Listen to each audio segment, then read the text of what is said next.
They sold her like livestock because her womb was empty. But the rancher who bought her with a single coin was hiding something far more desperate than anyone knew. When Eliza Moreland stood trembling on that auction block, she thought her life was over. She was wrong. What happened next in that dusty New Mexico town would change 5 broken children, 1 haunted widower hour, and 1 barren woman forever. Stay until the end and comment what city you're watching from. I want to see how far this story travels. The spring sun beat down mercilessly on Ash Ridge's town square, turning the packed dirt into a griddle that baked through the soles of every boot and shoe. Eliza Moreland stood on a wooden platform that had been hastily erected that morning, the same platform they used twice a year for livestock auctions. The irony wasn't lost on anyone, least of all Eliza herself. Her father, Gerald Moreland, stood beside her like a carnival barker, his voice carrying across the crowd with practiced ease. He'd been a horse trader before whiskey had stolen his steadiness, and he still knew how to work a crowd, even if that crowd was watching him sell his own daughter. "Gentlemen of Ash Ridge and beyond," Gerald's voice boomed, though there was a slight tremor beneath the bravado that only Eliza could detect. "Before you stands a woman of 22 years, educated by the Sisters of Mercy, skilled in all domestic arts. She can cook a meal fit for a governor, sew stitches finer than any tailor in Santa Fe, and she knows her place, which is to keep her mouth shut and her hands busy." A few men in the crowd chuckled. Eliza felt her cheeks burn, but she kept her eyes fixed on a point just above the horizon where the Cerrado Mountains met the sky.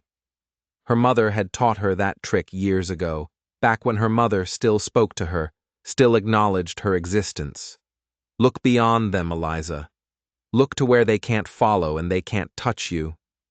But her mother's wisdom felt hollow now. Nothing could protect her from this. Nothing except the mercy of whatever man might take pity on her enough to offer a price. "Now I know what you're all thinking," Gerald continued, his voice taking on a conspiratorial tone as he leaned forward. "You're thinking, Gerald, why would a man like you be selling such a prize? What's wrong with her?" The crowd murmured in agreement. This was the part they'd all been waiting for. In a town of 300 souls, there were no secrets, only different versions of the truth. Gerald straightened, his face arranging itself into an expression of practiced sorrow. "My daughter was married 3 years to Harold Peaton, God rest his soul, a good man, a strong man. But the Lord saw fit to take him in a riding accident last autumn." Heads nodded. They all knew about Harold's death, thrown from his horse in a ravine, neck broken clean. Some whispered it had been suicide, that the shame of a barren wife had driven him to it. Others said he'd been drunk like half the men in the territory. The truth, Eliza knew, was simpler and sadder. Harold had been a mediocre horseman who'd taken a trail too fast in fading light, and gravity had done the rest. "In those 3 years of marriage," Gerald continued, his voice dropping, "the Lord did not see fit to bless their union with children. The midwives confirmed it. The problem lies with her. She's barren as the Salt Flats gentleman can't bear children, never will." The murmur in the crowd changed tone. Some men shifted uncomfortably, suddenly finding their boots fascinating. Others leaned in with renewed interest, a different kind of interest that made Eliza's skin crawl. But Gerald raised his hand, silencing the whispers. "But she's healthy. She's young enough yet, and she's got skills that would make any household run smooth as clockwork. A man doesn't need sons from every woman under his roof. Maybe you've got children already. Maybe you've got a mother or sister who needs help. Maybe you just need someone to cook and clean and not complain about the life you offer her." He paused, letting his words sink in. Then he named his price. "I'm asking $50, that's all. $50 for a lifetime of service. A woman who will be grateful for whatever roof you put over her head, whatever food you see fit to provide. $50, gentlemen. Who will start the bidding?" Silence fell over the square like a burial shroud. Eliza had known this moment was coming, had prepared herself for it all morning, as her mother had braided her hair with rough, angry movements, but knowing and experiencing were two different things. The silence stretched and stretched, each second an eternity of humiliation, a cough from the back of the crowd, the creak of wagon wheels as someone shifted their weight, a baby crying in someone's arms, quickly shushed, but no bids. "Come now," Gerald said, his voice taking on a desperate edge. $40. That's a steal, gentlemen. $40 and she's yours tonight. Papers all legal. Blessed by Father Martinez himself. More silence. Eliza could feel her father's desperation radiating beside her like heat from a stove. Her mother stood at the edge of the crowd, her face carved from stone, refusing to meet Eliza's eyes. Her younger brother, Thomas, was nowhere to be seen, probably hiding in the saloon, unable to watch this degradation of his sister. $30, Gerald said, his voice cracking now. $30, gentlemen. That's less than a decent horse, less than a month's whiskey money. Surely one of you needs. Does she know how to handle children? The voice came from the back of the crowd, deep and rough as creek gravel. The assembled people parted slightly, creating a corridor through which a man walked forward with measured, unhurried steps. Eliza's eyes flicked to him despite herself. He was tall, easily over 6 feet, with shoulders that spoke of years of hard labor. His clothes were clean but worn, mended in several places with stitches that looked self-administered and practical rather than pretty. A wide-brimmed hat shadowed his face, but she could see a strong jaw darkened with several days of beard growth, and eyes that were a startling shade of blue-gray, like winter sky. Yes, Gerald seized on the question like a drowning man grabbing a rope. Yes, she's wonderful with children. She helped raise her younger brother, and she's got a gentle hand, patient as Job himself. The tall man stopped a few feet from the platform. Up close, Eliza could see the lines around his eyes, not from age, but from squinting into sun and wind.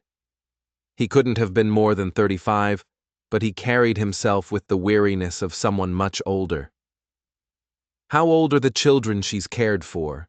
the man asked, his eyes fixed on Gerald, not Eliza. She felt oddly grateful for that. "Oh, all ages," Gerald improvised wildly. "Babes to near grown. She's got away with them, you understand. Natural instinct." "I asked her," the man said quietly, and now his eyes did shift to Eliza. "Not you." The square went utterly silent. No one spoke to Gerald Moreland that way, not in public, not when he was already humiliated by having to sell his daughter like livestock, but Gerald surprisingly shut his mouth. "Well, miss." The tall man's voice was gentle, but there was steel underneath it. "How old were the children you've cared for?" Eliza's throat was dry. She hadn't expected to be asked a direct question, hadn't prepared for actual conversation. "My brother Thomas," she managed, her voice rough from disuse. "I helped raise him from when he was born until he was old enough for school. He's 16 now." The man nodded slowly. "Just the one, then?" "Yes, sir." "Just the one?" She paused, then added, "But I helped at the church sometimes. Father Martinez would bring children from families that were struggling. I'd watch them during services, keep them quiet and fed." "Ages? Young ones?" "Mostly, walking to about 8 years old." The man was quiet for a long moment, studying her with those winter sky eyes. Eliza felt herself being assessed, measured, but not in the way the other men in the crowd had looked at her. He wasn't evaluating her hips or her face or her potential for warming a bed. He was looking at something else, something she couldn't quite define. "She can't have children," Gerald interjected, clearly worried that this potential buyer was losing interest. "I want to be clear about that so there's no dispute later." The midwives confirmed it after 3 years of marriage, produced nothing. "If you're looking for a woman to give you sons, you'll need to look elsewhere." "I have sons," the man said simply. 5 children total. Their mother died 16 months ago. Influenza. A wave of understanding rippled through the crowd. Several women made sympathetic noises. Losing a wife to influenza was common enough, but 5 children without a mother. That was a tragedy that hit different. 5? Gerald's eyes lit up. Well then, sir, you're looking at exactly what you need. $30 and she's yours, ready to mother those children like they were her own flesh and blood. The man's jaw tightened slightly at that, but he didn't respond to Gerald. Instead, he kept his attention on Eliza. What's your name? Eliza, sir. Eliza Moreland was Peaton, but she trailed off. She'd reclaimed her maiden name after Harold's death, unable to bear the weight of the Peaton family's judgment any longer. Eliza, he repeated, testing the name. Then, after another long moment of consideration, he reached into his coat pocket and pulled out a small leather pouch. From it, he extracted a single coin, a silver dollar, and placed it on the edge of the platform with a soft clink. The crowd gasped. Gerald's face went purple. Now see here, Gerald sputtered. I said $30. That's $1 won. That's an insult, sir, and I'll not have my daughter. This is all she's worth in this town, the man interrupted, his voice still quiet, but carrying an edge now. Because in this town she's been judged and found wanting through no fault of her own. She's been called barren, useless, a burden. You're selling her because you're ashamed of her. Every person in this square knows it. Gerald's mouth worked soundlessly, his face shifting from purple to an alarming shade of red. The tall man continued, his eyes now moving to the crowd. If any man here valued her for her skills, her character, her humanity, you'd have bid already. But you haven't, because all you see is a woman who can't bear children, and in your eyes, that makes her worthless. He paused. So I'm offering $1, which is $1 more than anyone else values her at. And when she leaves here with me, she won't be judged anymore. Not in my house, not by my children, not by me. The square was so quiet that Eliza could hear her own heartbeat thundering in her ears. She stared at this stranger, this tall rancher with winter eyes and a voice like distant thunder, and felt something crack open in her chest, something that had been frozen solid since the day the midwife had confirmed what Harold's mother had been whispering for years. That's robbery. Gerald finally found his voice. Highway robbery. I'll have the sheriff. The sheriff's standing right over there, the man said, nodding toward a portly figure at the edge of the crowd. And he can confirm that this is a legal transaction. You set the terms yourself. Any man with coin can take her tonight. I've got coin. I'm taking her. Unless, he added, turning back to face Gerald directly, you'd like to call off the sale entirely and take your daughter home with the dignity she deserves. It was a challenge plainly spoken. Keep your daughter and admit you were wrong to sell her, or take the dollar and live with the shame of it. Gerald Moreland had never been a man who chose dignity over profit, no matter how small. His hand shot out and snatched the silver dollar from the platform. She's yours, he said hoarsely. And good riddance. Papers will be drawn up by sundown. The tall man nodded once, then turned to Eliza. I'm Beau Thatcher. I have a ranch about 8 miles northeast near the canyon rim. I need help with my children. They're hurting and I can't reach them the way their mother could. I can offer you a room of your own. 3 meals a day and $1 a week for personal necessities. In exchange, I need you to care for the house and the children. Just that, nothing else. The way he emphasized those last 2 words made his meaning clear. Eliza felt tension she hadn't known she was carrying released from her shoulders.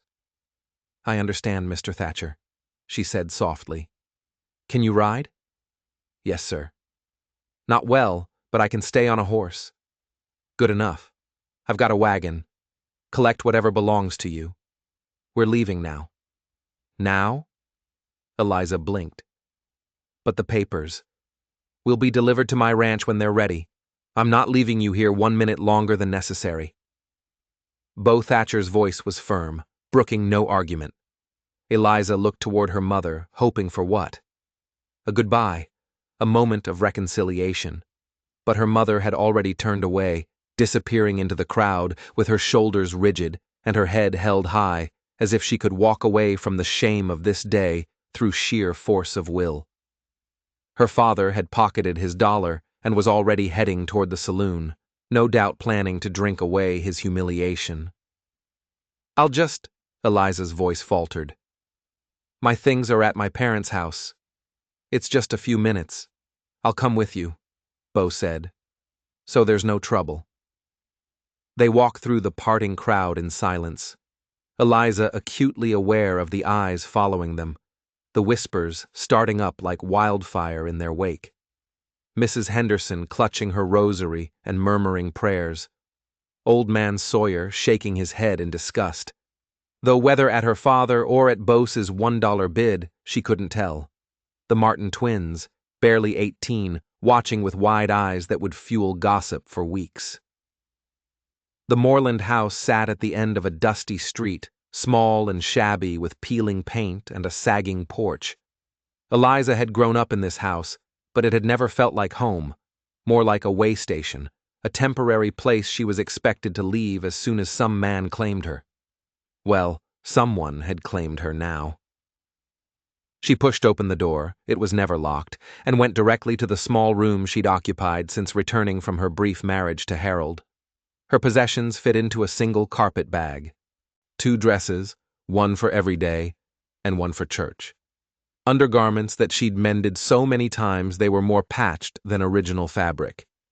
A brush with half its bristles missing, a small Bible her grandmother had given her, and a tin locket containing a tiny portrait of her mother from happier days. She paused over the locket, her thumb tracing the tarnished surface.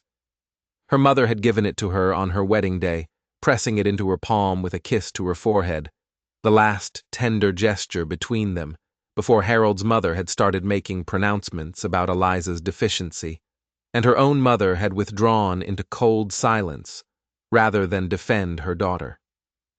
Eliza fastened the locket around her neck, tucking it beneath her collar where it rested against her heart like a coal of mixed warmth and pain. When she emerged from her room, Bo was standing in the front hallway, his hat in his hands, looking at the faded photographs on the wall. He turned as she appeared, his eyes going to the small carpet bag. "That's everything?" "Yes, sir." Something flickered across his face. Pity, maybe, or anger on her behalf, but he didn't comment on how little she owned. Instead, he simply nodded and held the door open for her.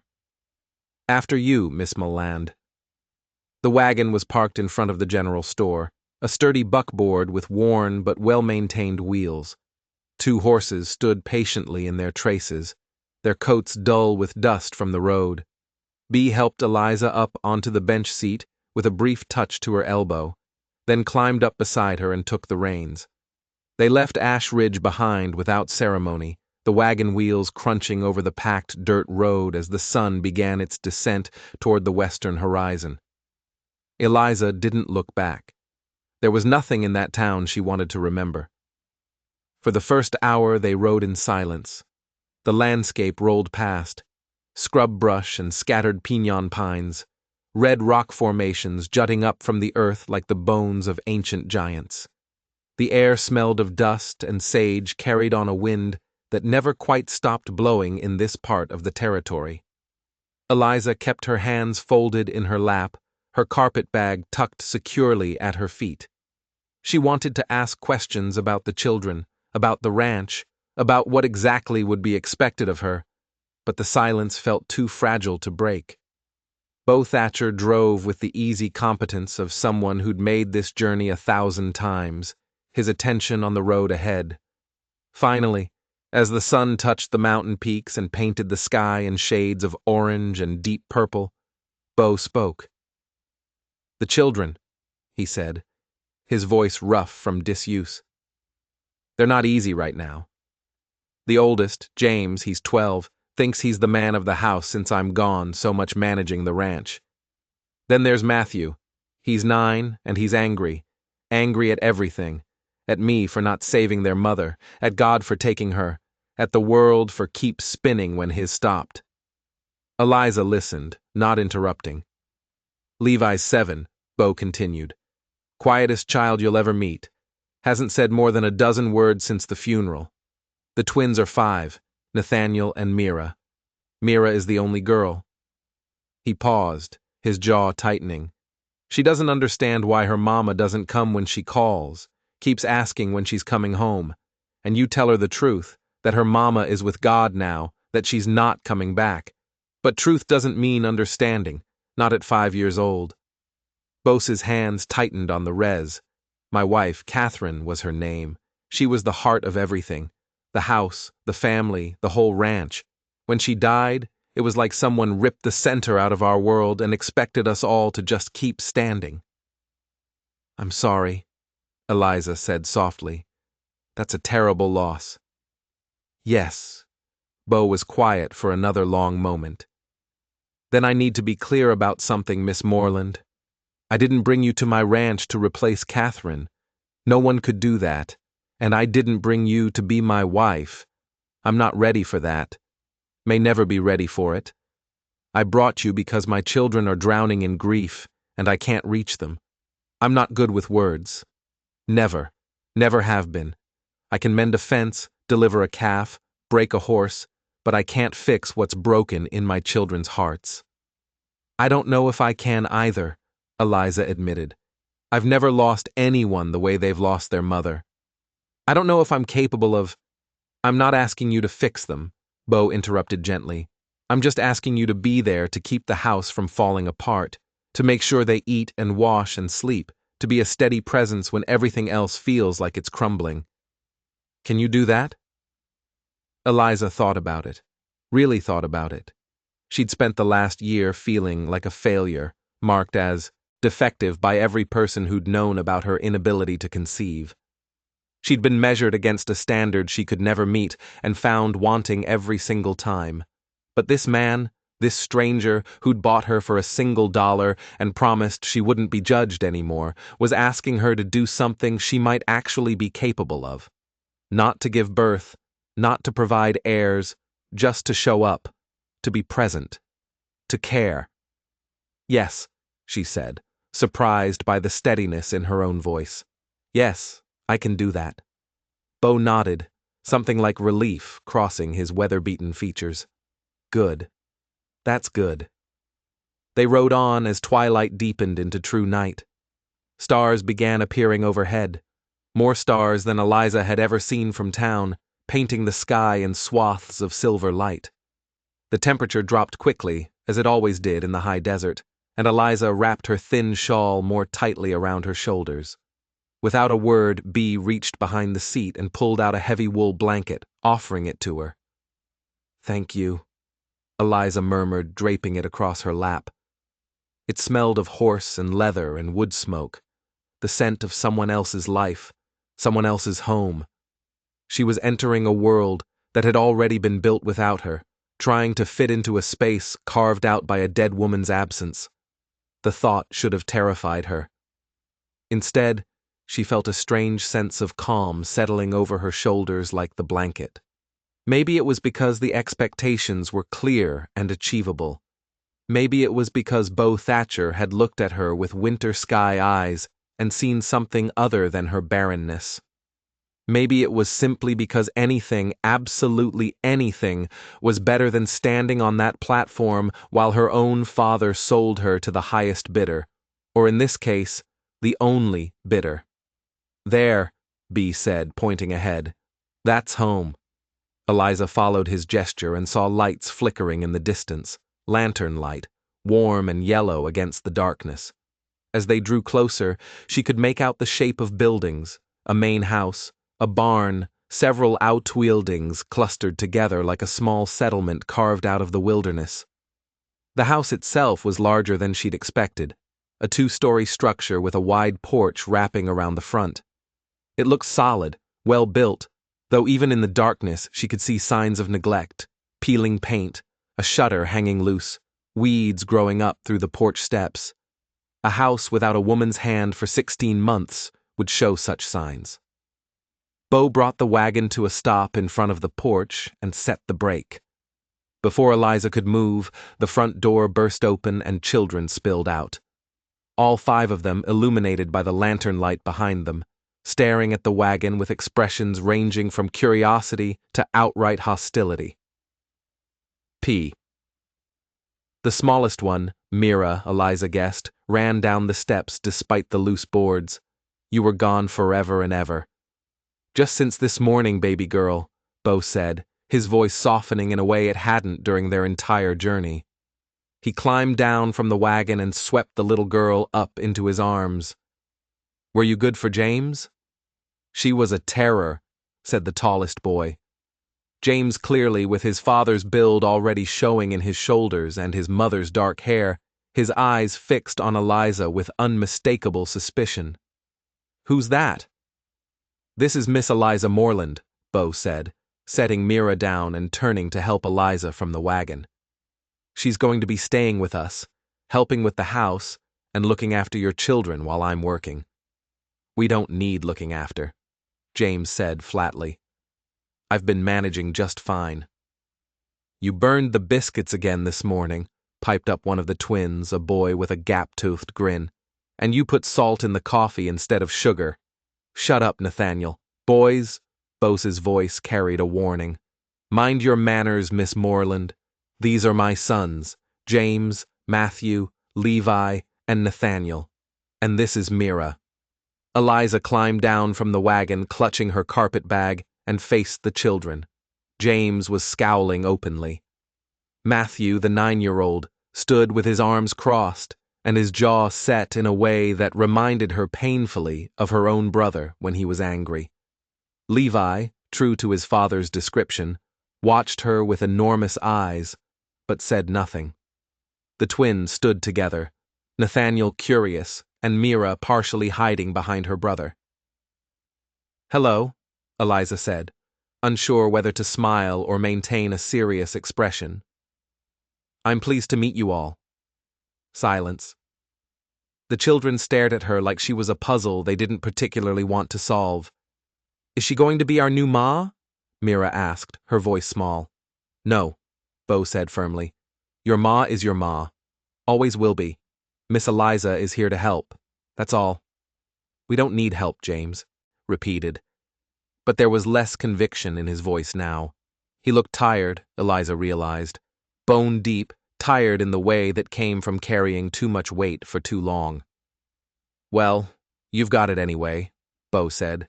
Now, James, take Miss Moreland's bag and show her to the spare room. The rest of you bed. It's late. But P, bed now. The children dispersed, though not without plenty of foot-dragging and mutinous looks. James snatched Eliza's carpet bag with barely contained hostility and disappeared into the house. The others followed, casting looks back over their shoulders. Bo waited until they were inside, then turned to Eliza. In the lantern light, his face looked haggarded, older than it had in the harsh sun of Ash Ridge.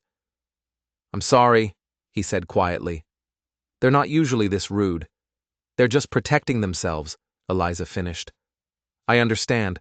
I'm a stranger coming into their home, into their mother's space. Of course, they're suspicious. Bo looked at her for a long moment, something like surprise flickering in his winter sky eyes. You do understand. I know what it's like to feel like the world is against you, Eliza said simply. I know what it's like to build walls just to survive. Those children have walls I can't even see yet. But Mr. Thatcher, I meant what I said. I'll show up. I'll be here, whether they accept me or not. For the first time since she'd met him, Bo Thatcher smiled. It was a small smile, barely there, but it transformed his face from stern to almost gentle. Come on, he said.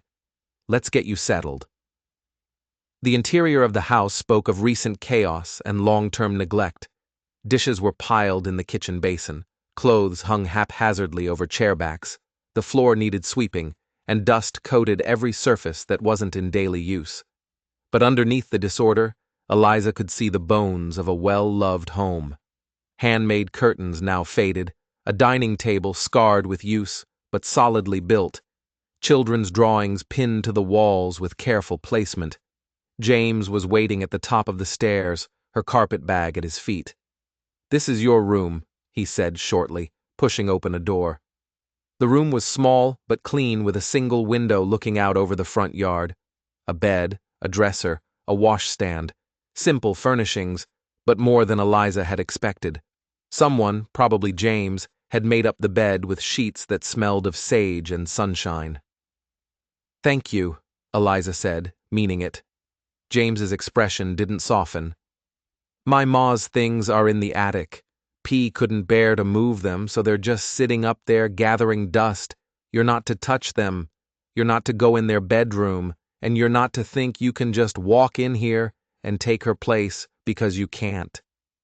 Each word was like a small stone thrown with precision, meant to hurt.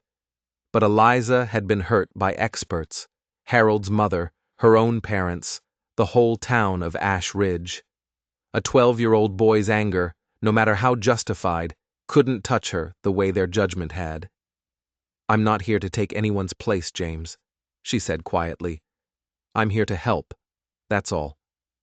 "We'll see," James said, and turned on his heel, leaving her alone in the small room with her carpet bag and her thoughts. Eliza sat on the edge of the bed, her hands trembling slightly now that she was finally alone. The enormity of what had happened today was beginning to sink in. This morning, she'd woken in her childhood bedroom in Ash Ridge, knowing her father planned to sell her, but not believing it would actually happen. Tonight, she was in a stranger's house, 8 miles from everything she'd ever known, responsible for 5 grieving children who wanted nothing to do with her. She pulled the locket from beneath her collar and opened it, looking at the tiny portrait of her mother. The woman in the picture was smiling, young, full of hope, nothing like the cold stranger who'd turned away from her in the square today. "I'm sorry, Mama," Eliza thought. "I'm sorry I couldn't be what you wanted. I'm sorry I'm broken." But even as she thought it, both Thatcher's words echoed in her memory. "She won't be judged anymore. Not in my house. Maybe broken was all right here. Maybe broken could still be useful." Eliza changed into her nightgown, washed her face in the basin, and crawled between the sage-scented sheets. Through the thin walls, she could hear the sounds of the house settling, floorboards creaking, a child coughing, the distant sound of Bose's boots on the stairs. Tomorrow, she thought she would begin the work of earning her place here. Tomorrow, she would face whatever challenges these children threw at her. Tomorrow, she would prove that a woman didn't need a working womb to have value. But tonight, alone in a strange room in a house full of grief, Eliza Moreland let herself cry for everything she'd lost and everything she might never have. She cried for her marriage, for her parents' love, for the children her body would never create. She cried for the woman she'd been expected to be and the woman she actually was. And somewhere in the depths of that grief, she found the smallest spark of something else. Not hope exactly, not yet, but possibility. The possibility that here in this broken house with these broken children and this broken man, she might finally find a place where being broken was enough. Outside her window, the desert night sang with crickets and the distant howl of coyotes. The stars wheeled overhead in their ancient patterns, indifferent to human suffering, indifferent to human joy. And in the small room at the top of the stairs, Eliza Moreland closed her eyes and let exhaustion carry her into dreamless sleep. Tomorrow would come soon enough. Tomorrow, with all its trials and terrors and tiny mercies, tomorrow she would begin again. Dawn broke across the New Mexico territory with the subtlety of a hammer strike, all harsh light and immediate heat, even in the early hours. Eliza woke to unfamiliar sounds, a rooster crowing somewhere close by, the lowing of cattle in the distance, and the unmistakable thunder of children's feet on wooden stairs. She sat up momentarily disoriented by the strange room, the strange bed, the strange life she'd stepped into less than 12 hours ago.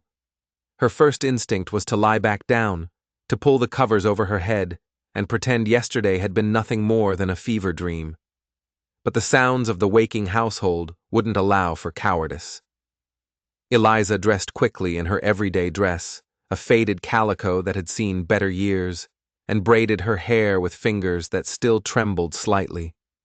Through the thin walls she could hear voices raised in argument.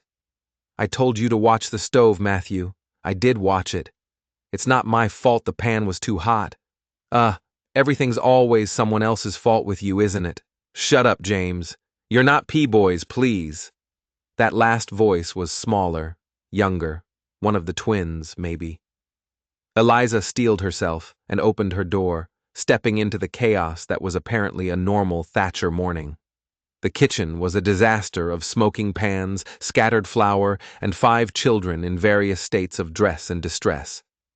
James stood at the stove, wielding a spatula like a weapon, his face flushed with frustration and heat. Matthew sat at the table with his arms crossed, scowling at the world.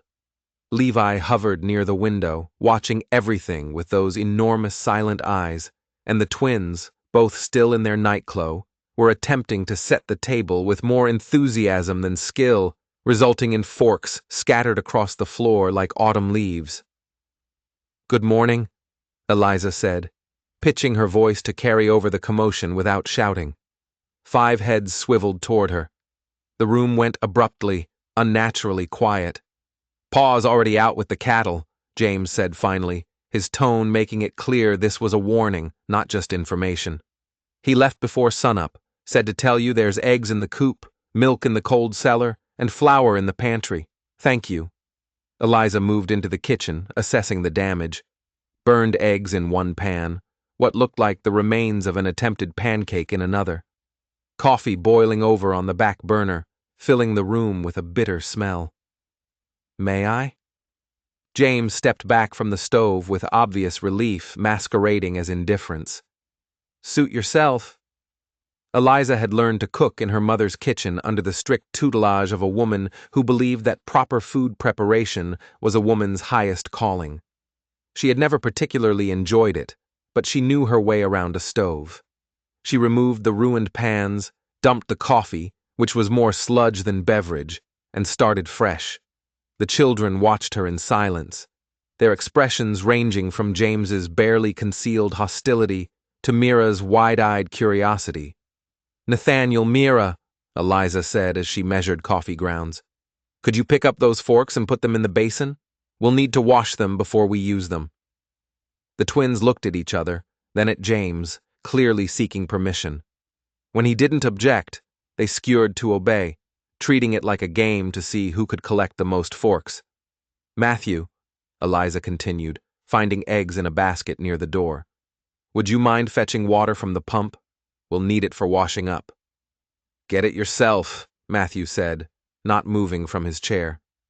Eliza paused, an egg in each hand, and turned to look at the 9-year-old properly. His jaw was set, his eyes bright with challenge. This was a test, she realized. Push 2, hard and she'd lose him completely. Back down, and she'd never earn his respect. "All right," she said mildly, turning back to her work. "I'll get it myself in a moment, though I have to say your father struck me as the kind of man who raises children with better manners than that." It was a gamble invoking Bose's authority when he wasn't present to back her up, but something in the boy's expression flickered. Shame, maybe, or the ghost of remembered lessons about courtesy. He stood up so abruptly his chair scraped across the floor. "Fine," he muttered, grabbing the water bucket and stalking out the back door. "Small victory."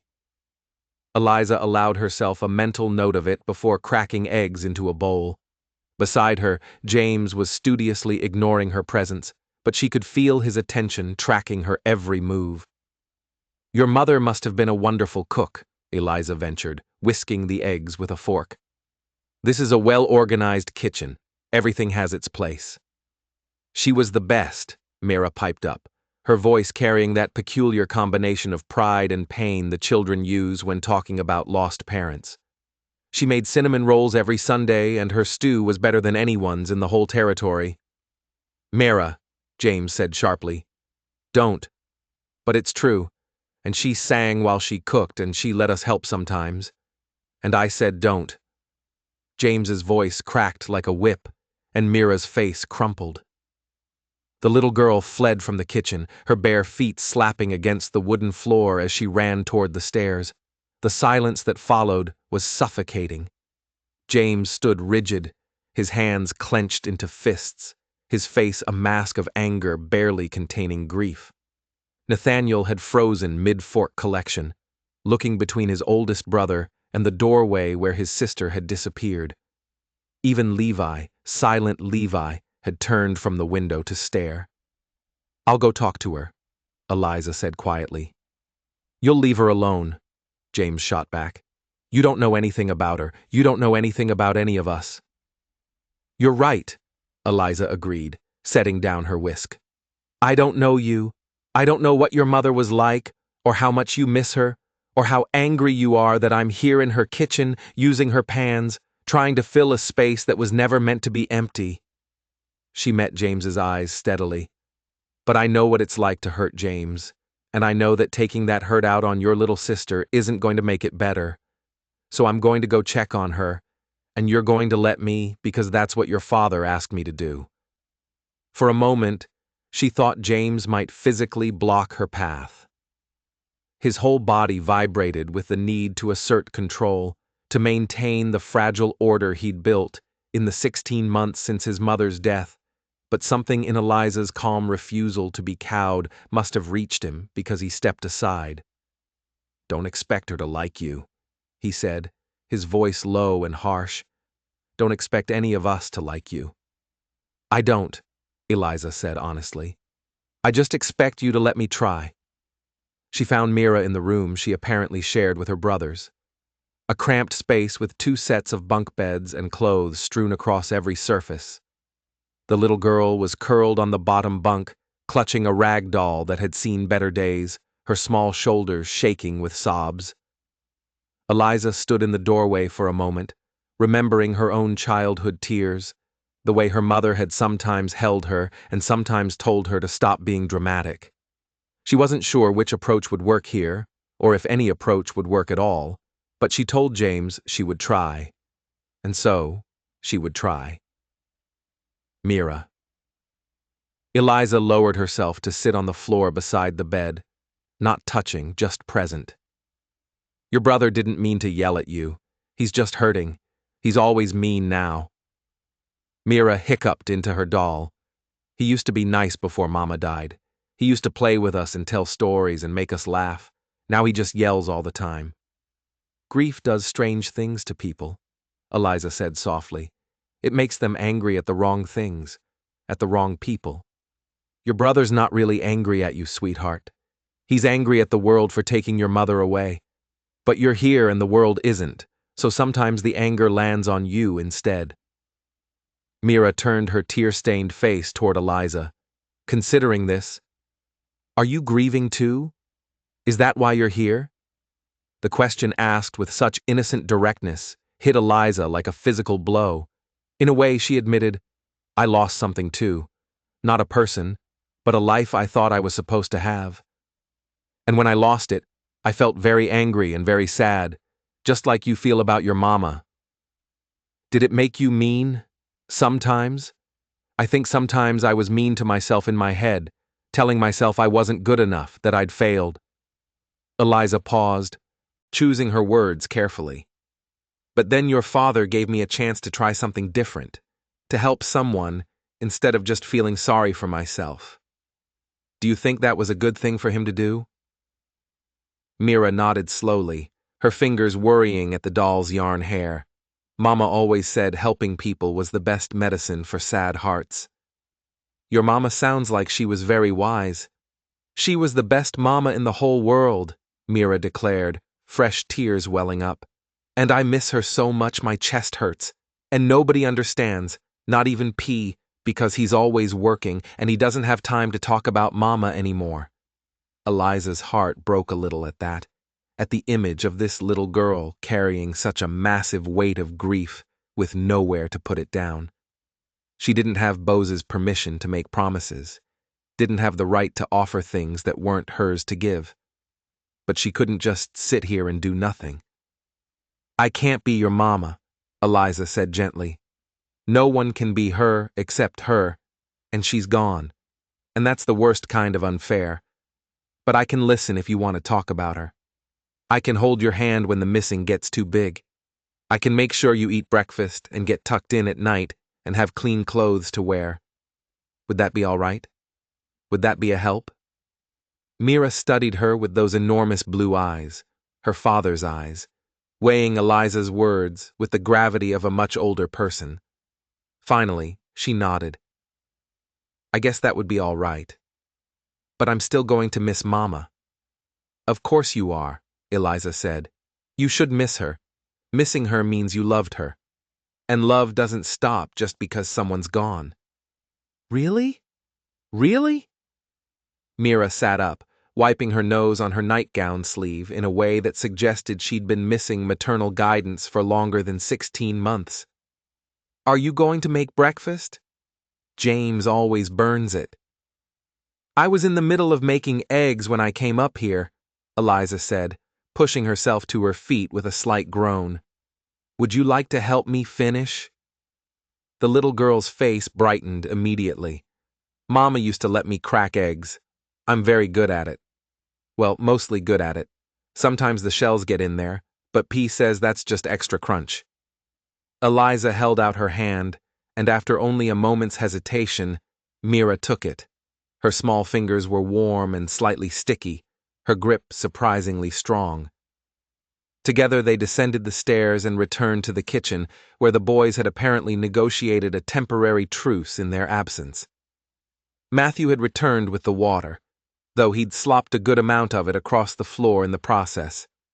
James had managed to scrape the burned remnants from the pans and was making a half-hearted attempt at setting the table properly. Levi remained at his post by the window, and Nathaniel was trying to fold napkins into elaborate shapes with more ambition than skill. "Mira's going to help me finish breakfast," Eliza announced, guiding the little girl to a stool beside the stove. "The rest of you, go get dressed properly. Breakfast will be ready in 15 minutes.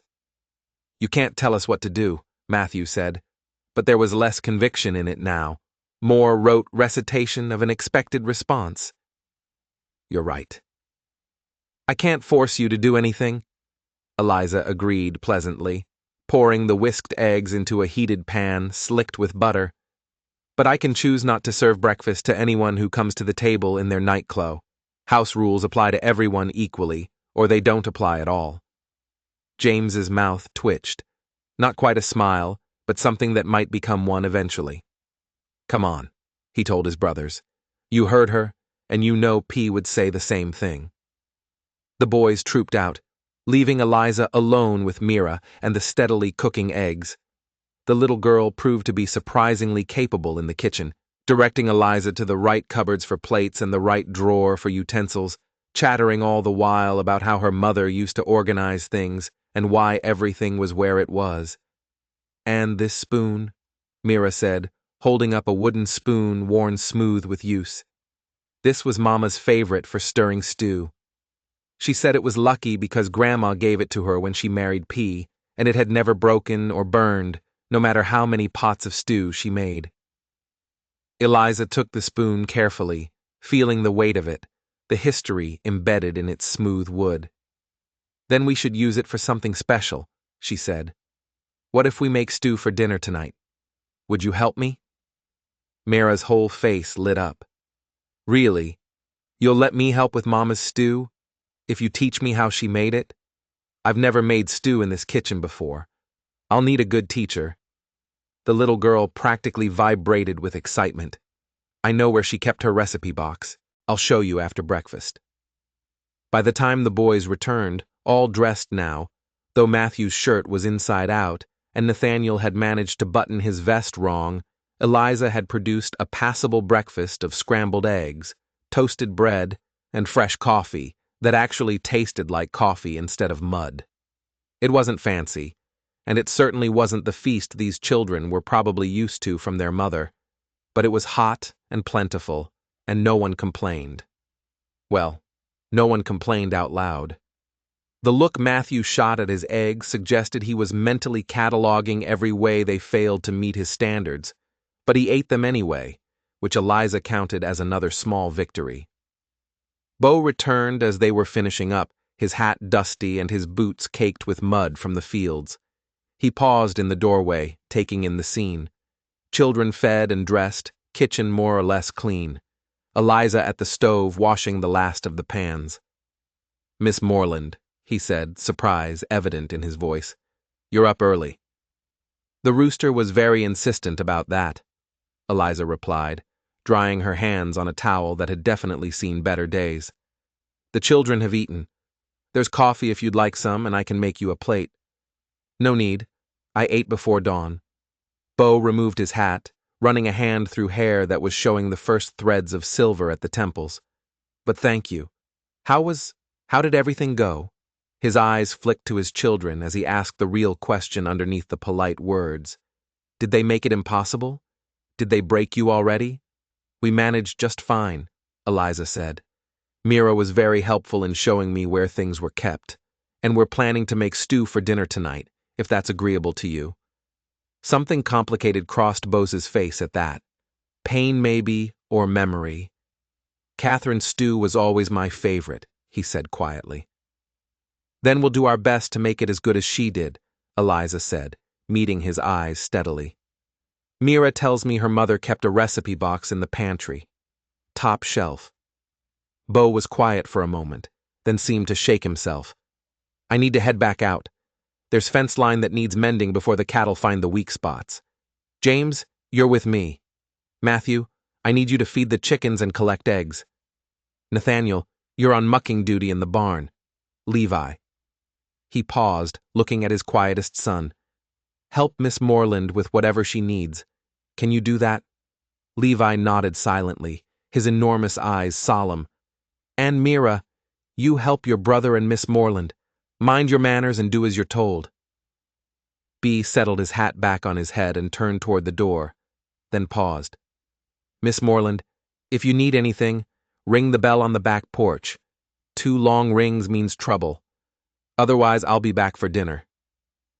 "We'll be fine," Eliza assured him with more confidence than she felt.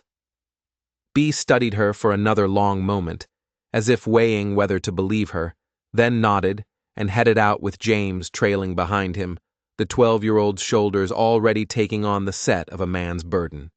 The rest of the morning passed in a blur of domestic activity. Eliza discovered that the Thatcher household was desperately in need of the kind of deep cleaning that only happened when someone cared enough to notice the details. 16 months of grieving men and children had left its mark. Dust in the corners, stains on the floors, windows that hadn't been properly washed in seasons. But underneath the neglect, she found evidence of Catherine Thatcher's careful stewardship, carefully mended curtains, hand-embroidered dish towels, a sampler on the wall that read, "Bless this home in neat cross-stitch," every sign of a woman who had loved this place, who had poured her heart into making it more than just a house. Eliza worked steadily through the chaos, teaching Mira and the reluctant Nathaniel how to properly sweep a floor, how to dust without just moving the dirt from one place to another, how to shake out rugs and hang them to air. Levi shadowed them silently, occasionally picking up dropped items or moving furniture without being asked, his contribution wordless but appreciated. Matthew finished his chicken duties and disappeared to sulk somewhere. Eliza didn't press it. The boy needed space to feel whatever he was feeling, and she wasn't going to chase him down like a truant. By noon, the main room looked almost civilized. Eliza stood in the center of it, hands on her hips, surveying their work. The floors gleamed, the windows let in actual sunlight instead of filtered murk, and the air smelled of lemon oil and soap instead of stale grief. "It looks like it used to," Mira said softly, standing beside her. "When Mama was here." "Your Mama had good taste," Eliza said, "and she took care of things. We're just continuing what she started." Lunch was a simple affair of bread and cheese and apples from the cold cellar, eaten around the table with considerably less tension than breakfast had held. Even Matthew showed up, though he sat as far from Eliza as possible and refused to make eye contact. After lunch, Eliza sent the children outside to play, or in Matthew's case, to brood somewhere in the fresh air instead of inside, and set about tackling the stew. Catherine Thatcher's recipe box was exactly where Bea had said it would be, a carefully crafted wooden container with her initials carved into the lid. Opening it felt invasive, like reading someone's diary. These were Catherine's recipes written in her own hand, splattered with years of cooking stains and kitchen accidents.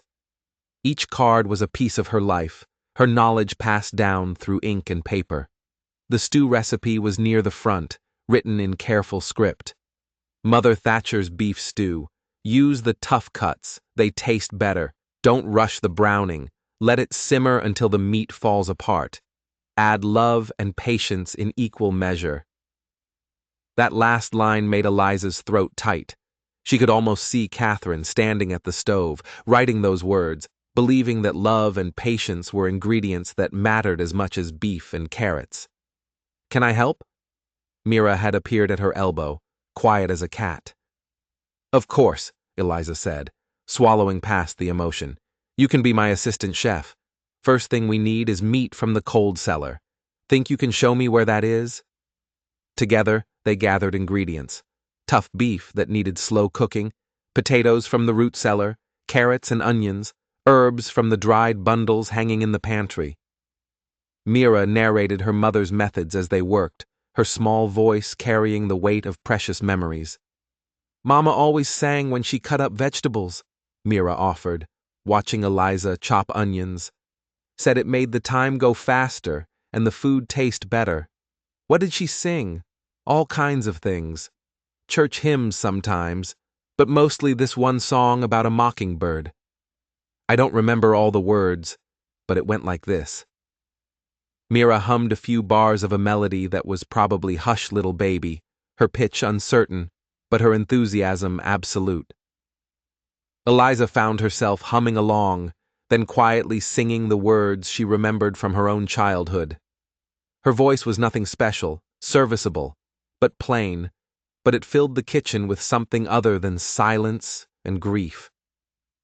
By the time Bo and James returned, dusty and tired from their fence mending, the house smelled like home, like beef and herbs and fresh-baked biscuits, like effort and care and the beginnings of healing.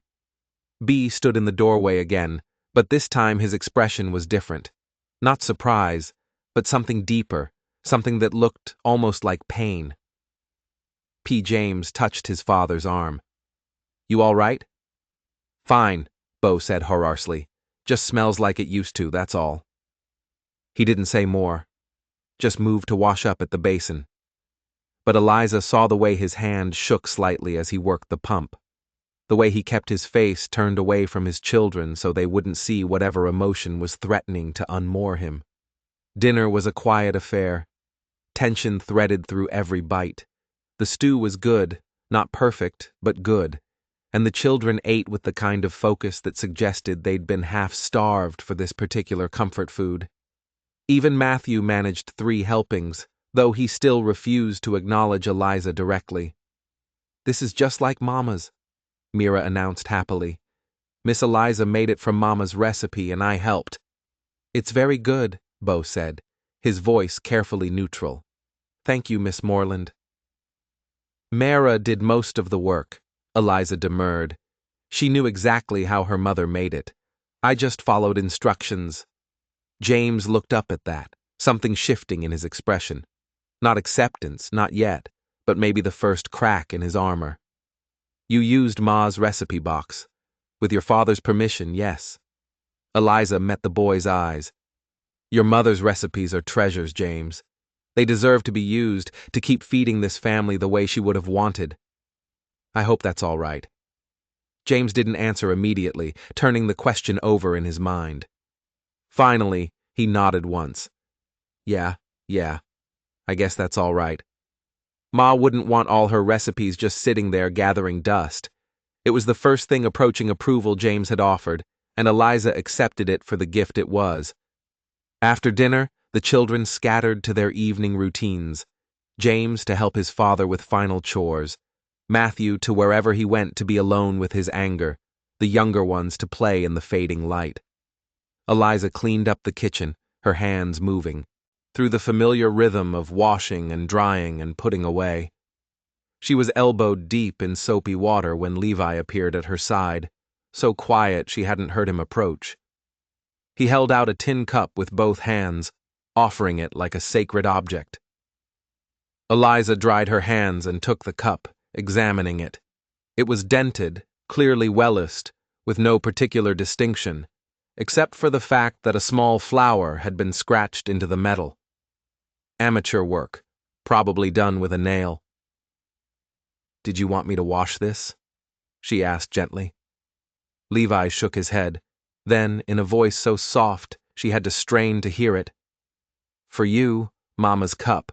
She'd want you to have it." The words, coming from this silent child who hadn't said more than a dozen words since his mother's funeral, hit Eliza like a thunderclap. She knelt down, bringing herself to Levi's eye level, the cup cradled in her palms. "Levi, this is precious. Are you sure?" He nodded, his eyes enormous and solemn, then even softer. "You're nice to Mira. Mama would like that." Before Eliza could respond, before she could even process what this gesture meant, Levi had turned and fled, disappearing into the gathering dusk with the speed of a startled deer.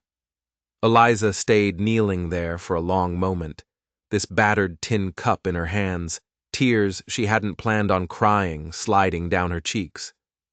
She'd spent the last year being told she was worthless, being measured against an impossible standard and found wanting at every turn.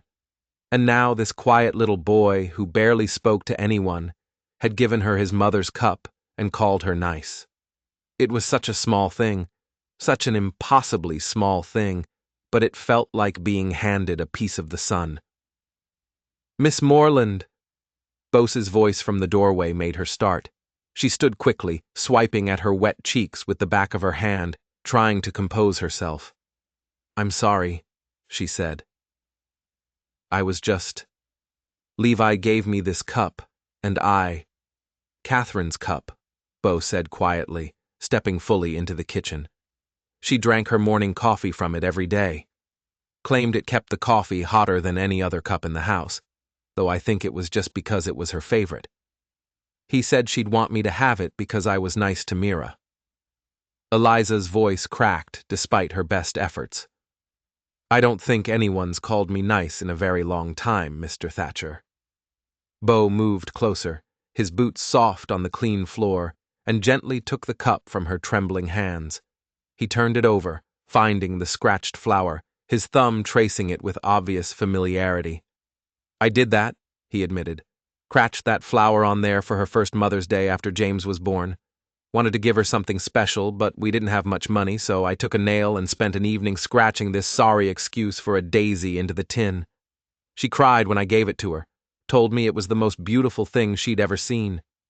He handed the cup back to Eliza, his winter sky eyes holding hers. "Levi hasn't spoken more than a handful of words since the funeral. The doctor said it's grief that he'll talk again when he's ready. But he talked to you today. Gave you something precious. That means something, Miss Moreland. That means you're doing exactly what I hoped you'd do." "I'm just trying to help," Eliza whispered. "I don't know if I'm doing it right. I burned the first pot of coffee this morning, and I'm pretty sure Matthew hates me and James barely tolerates my existence, and I keep feeling like I'm walking through someone else's life, someone else's home." "You are," Bo interrupted gently. "You're walking through Catherine's life trying to keep it going when she can't. That's an impossible task, Miss Moreland. No one expects you to be her, but maybe you can be yourself here. Maybe that's enough." Eliza looked down at the cup in her hands, at the scratched flower that represented a young father's love for his wife, now entrusted to a stranger's care. I hope so, she said. I hope I'm enough for them. For all of you. Bo didn't respond to that. Just stood there in the fading light of the kitchen, close enough that Eliza could smell the day's work on him. Dust and sweat and honest labor. For a long moment, they simply existed in the same space. Two broken people trying to hold together a household fractured by loss. Then B stepped back, clearing his throat. I should check on the boys, make sure they're settled for the night. Thank you for dinner, Miss Moreland, and for everything else today. Eliza, she said impulsively. You can call me Eliza. Miss Moreland makes me feel like a school teacher. The corner of B's mouth lifted. Not quite a smile, but close. Eliza, then. Good night. Good night, Mr. Thatcher. Bo, he countered. Fair's fair. Good night, Bo. After he left, Eliza finished cleaning up, then climbed the stairs to her small room. She placed Catherine's cup on the dresser, positioned so it would be the first thing she saw in the morning. A reminder that she had a place here, however tentative. A reminder that even silent children could offer grace when you least expected it. She changed into her nightgown and sat on the edge of the bed, pulling out her mother's locket again. But tonight, instead of feeling only pain when she looked at the tiny portrait, she felt something else threading through the grief. Purpose, maybe, or belonging, or just the simple relief of having made it through one full day without completely falling apart. Outside her window, the desert night sang its ancient song, and in the house below, 5 children and 1 grieving father settled into sleep. Their home a little cleaner, their bellies a little fuller, their grief a little less suffocating than it had been the day before. It wasn't much, but it was something. And sometimes Eliza was learning something was enough. The days that followed settled into an uneasy rhythm, like a song played in an unfamiliar key. Eliza rose with the rooster each morning, her body slowly adjusting to the demands of ranch life, the early hours, the endless work, the New Mexico heat that turned the kitchen into an oven by midday. She cooked and cleaned and mended, her hands finding their way through Catherine Thatcher's routines, trying to honor what had been while carving out space for what could be. The children remained a complicated puzzle. Mira had attached herself to Eliza with the intensity of a 5-year-old who'd been starving for maternal attention, following her from room to room, chattering endlessly about her mother and her dreams, and the elaborate stories she invented for her rag doll. Nathaniel was easier, his sunny disposition making him quick to accept anyone who showed him kindness and didn't yell. He'd taken to helping Eliza with small tasks, his gap to grin appearing whenever she praised his efforts. Levi remained silent, but he was present in ways that mattered, appearing at her elbow when she needed something moved, leaving small gifts like wild flowers or interesting rocks on her windowsill, his enormous eyes tracking her movements with an intensity that was both unnerving and oddly comforting. James had progressed from outright hostility to weary tolerance, though he still watched her like a hawk, ready to pounce if she made one wrong move. And Matthew. Matthew remained stubbornly, determinedly angry. His 9-year-old rage, a wall she couldn't seem to breach, no matter how gentle her approach. 3 weeks into her tenure at the Thatcher Ranch, everything changed. It started innocently enough. Mira woke up fussy, complaining that her throat hurt and her head felt funny. Eliza felt the little girl's forehead, warm but not alarming. Probably just a summer cold. Nothing that rest in fluids wouldn't cure. You're staying in bed today, sweetheart, Eliza said, tucking the covers around Mira's small body. I'll bring you some tea with honey, and you can rest while your brothers do their chores. But I wanted to help you make bread, Mira protested weakly, her voice already taking on that raspy quality that came with illness. The bread will wait. You can't help me if you're sick. Eliza smoothed the damp hair back from Mira's forehead. Close your eyes now. I'll check on you in a little while. By noon, Mira's condition had worsened. The mild fever had spiked into something more serious. her small body burning hot to the touch despite the cool cloths Eliza kept applying. The little girl drifted in and out of consciousness, mumbling nonsense about her mother and the chickens, and whether the sky was supposed to be that color. "I need to get your father," Eliza told James, trying to keep the panic out of her voice. "Can you ride out to the north pasture where he's working?" James's face had gone pale, his earlier swagger replaced by raw fear. Is it like when Ma no?" Eliza said firmly, though she wasn't sure she believed it herself. "It's not like that. But she needs her father, and she needs the doctor. Can you fetch your father while I send Matthew to town for Doc Morrison?" James nodded mutely and bolted for the door, running toward the barn with the desperate speed of a child trying to outrun his worst nightmare. Matthew, when told he needed to ride to town, just stared at her with those angry eyes. "Why should I do what you say?" "Because your sister is very sick," Eliza said, her patience finally cracking under the weight of fear and exhaustion. "Because I can't leave her to ride for the doctor myself. Because despite the fact that you've spent 3 weeks treating me like I'm your enemy, I know you love Mira. So please, Matthew, please ride to town and bring back Doc Morrison." Something in her voice, the desperation maybe, or the fact that she'd finally acknowledged his hostility directly, got through to him. Without another word, he ran for the barn. And minutes later, Eliza heard the thunder of hoof-beats as he raced toward Ash Ridge. That left her alone with Mira, Levi, and Nathaniel. The twins had understood enough to know something was very wrong, their usual energy subdued into worried stillness. "Levi," Eliza said, "I need you to pump fresh water and bring it up here, as much as you can carry. Nathaniel, go to the root cellar and bring me any herbs you can find. Dried mint, chamomile, anything that looks like it might be for tea." The boys scattered to their tasks, leaving Eliza alone with the feverish child. Mira's breathing had turned ragged, each breath a labored effort. Her skin was dry and burning. Her lips cracked despite Eliza's attempts to get her to drink. "Please," Eliza whispered, pressing another cool cloth to Mira's forehead. "Please don't take this child. She's already lost her mother. Don't make her brothers lose her too." She didn't know who she was praying to. She'd never been particularly religious, her faith tested and found wanting during the long, barren years of her marriage.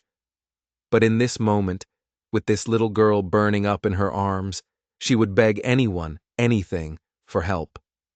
Levi returned with water, his eyes huge and frightened. Nathaniel brought an armful of dried herbs, some of which Eliza recognized, and some she didn't. She made a tea from chamomile and mint, sweetening it with honey, and tried to coax Mira into drinking. "Come on, sweetheart," she murmured, supporting Mira's head while holding the cup to her cracked lips. "Just a few sips. That's all I need, just a few sips."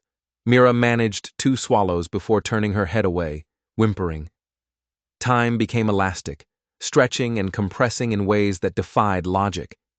Minutes felt like hours. The sun crawled across the sky with agonizing slowness. Eliza kept working. Cool cloths, fresh water, attempts to get liquids into Mira's body. Levi and Nathaniel hovered nearby, too frightened to leave, but too helpless to do anything useful. When Beau finally burst through the door, his face was a mask of controlled terror. Behind him came James, and behind James came Matthew with Doc Morrison, a grizzled man in his 60s who'd seen every kind of illness the territory had to offer. "Out," Doc Morrison said, shooing everyone but Eliza from the room. "All of you out. Let me examine the child." The next 20 minutes were excruciating. Doc Morrison poked and prodded, listened to Mira's labored breathing, checked her pupils and her pulse, and a dozen other things Eliza didn't understand. His face remained professionally neutral, giving nothing away. Finally, he straightened and turned to Eliza. "How long has she been like this?" "Since this morning. She woke up with a sore throat and a mild fever.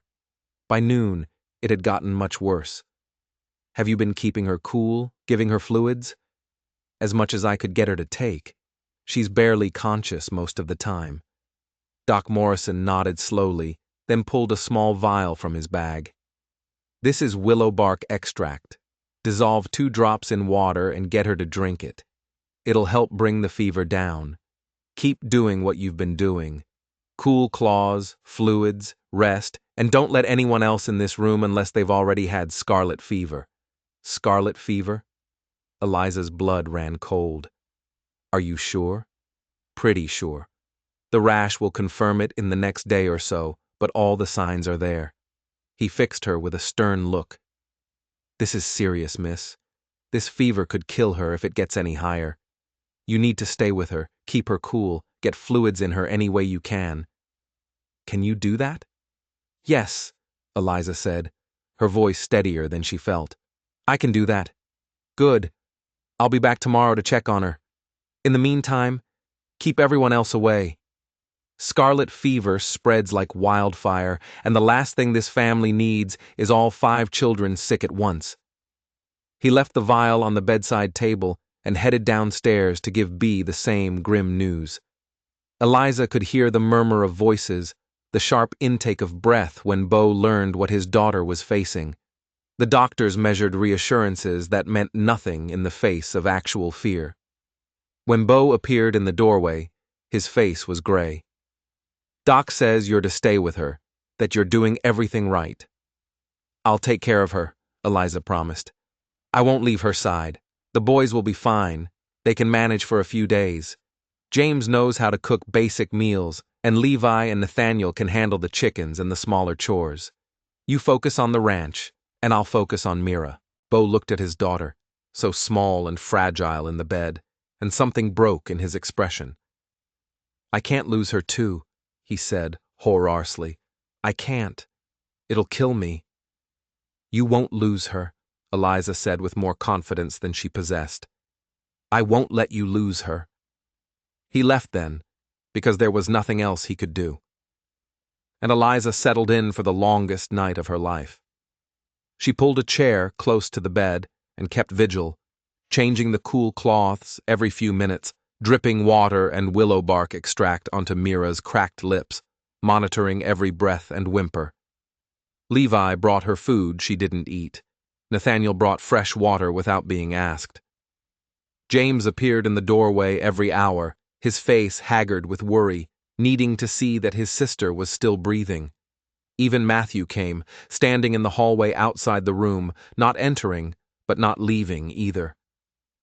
When Eliza caught his eye, she saw past the anger for the first time, saw the terrified little boy underneath, the child who'd already lost one person he loved and couldn't bear to lose another.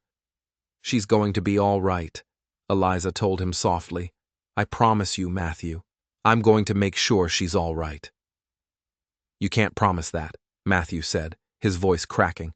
"Nobody can promise that. Ma died even though everyone said she'd get better. You can't promise anything."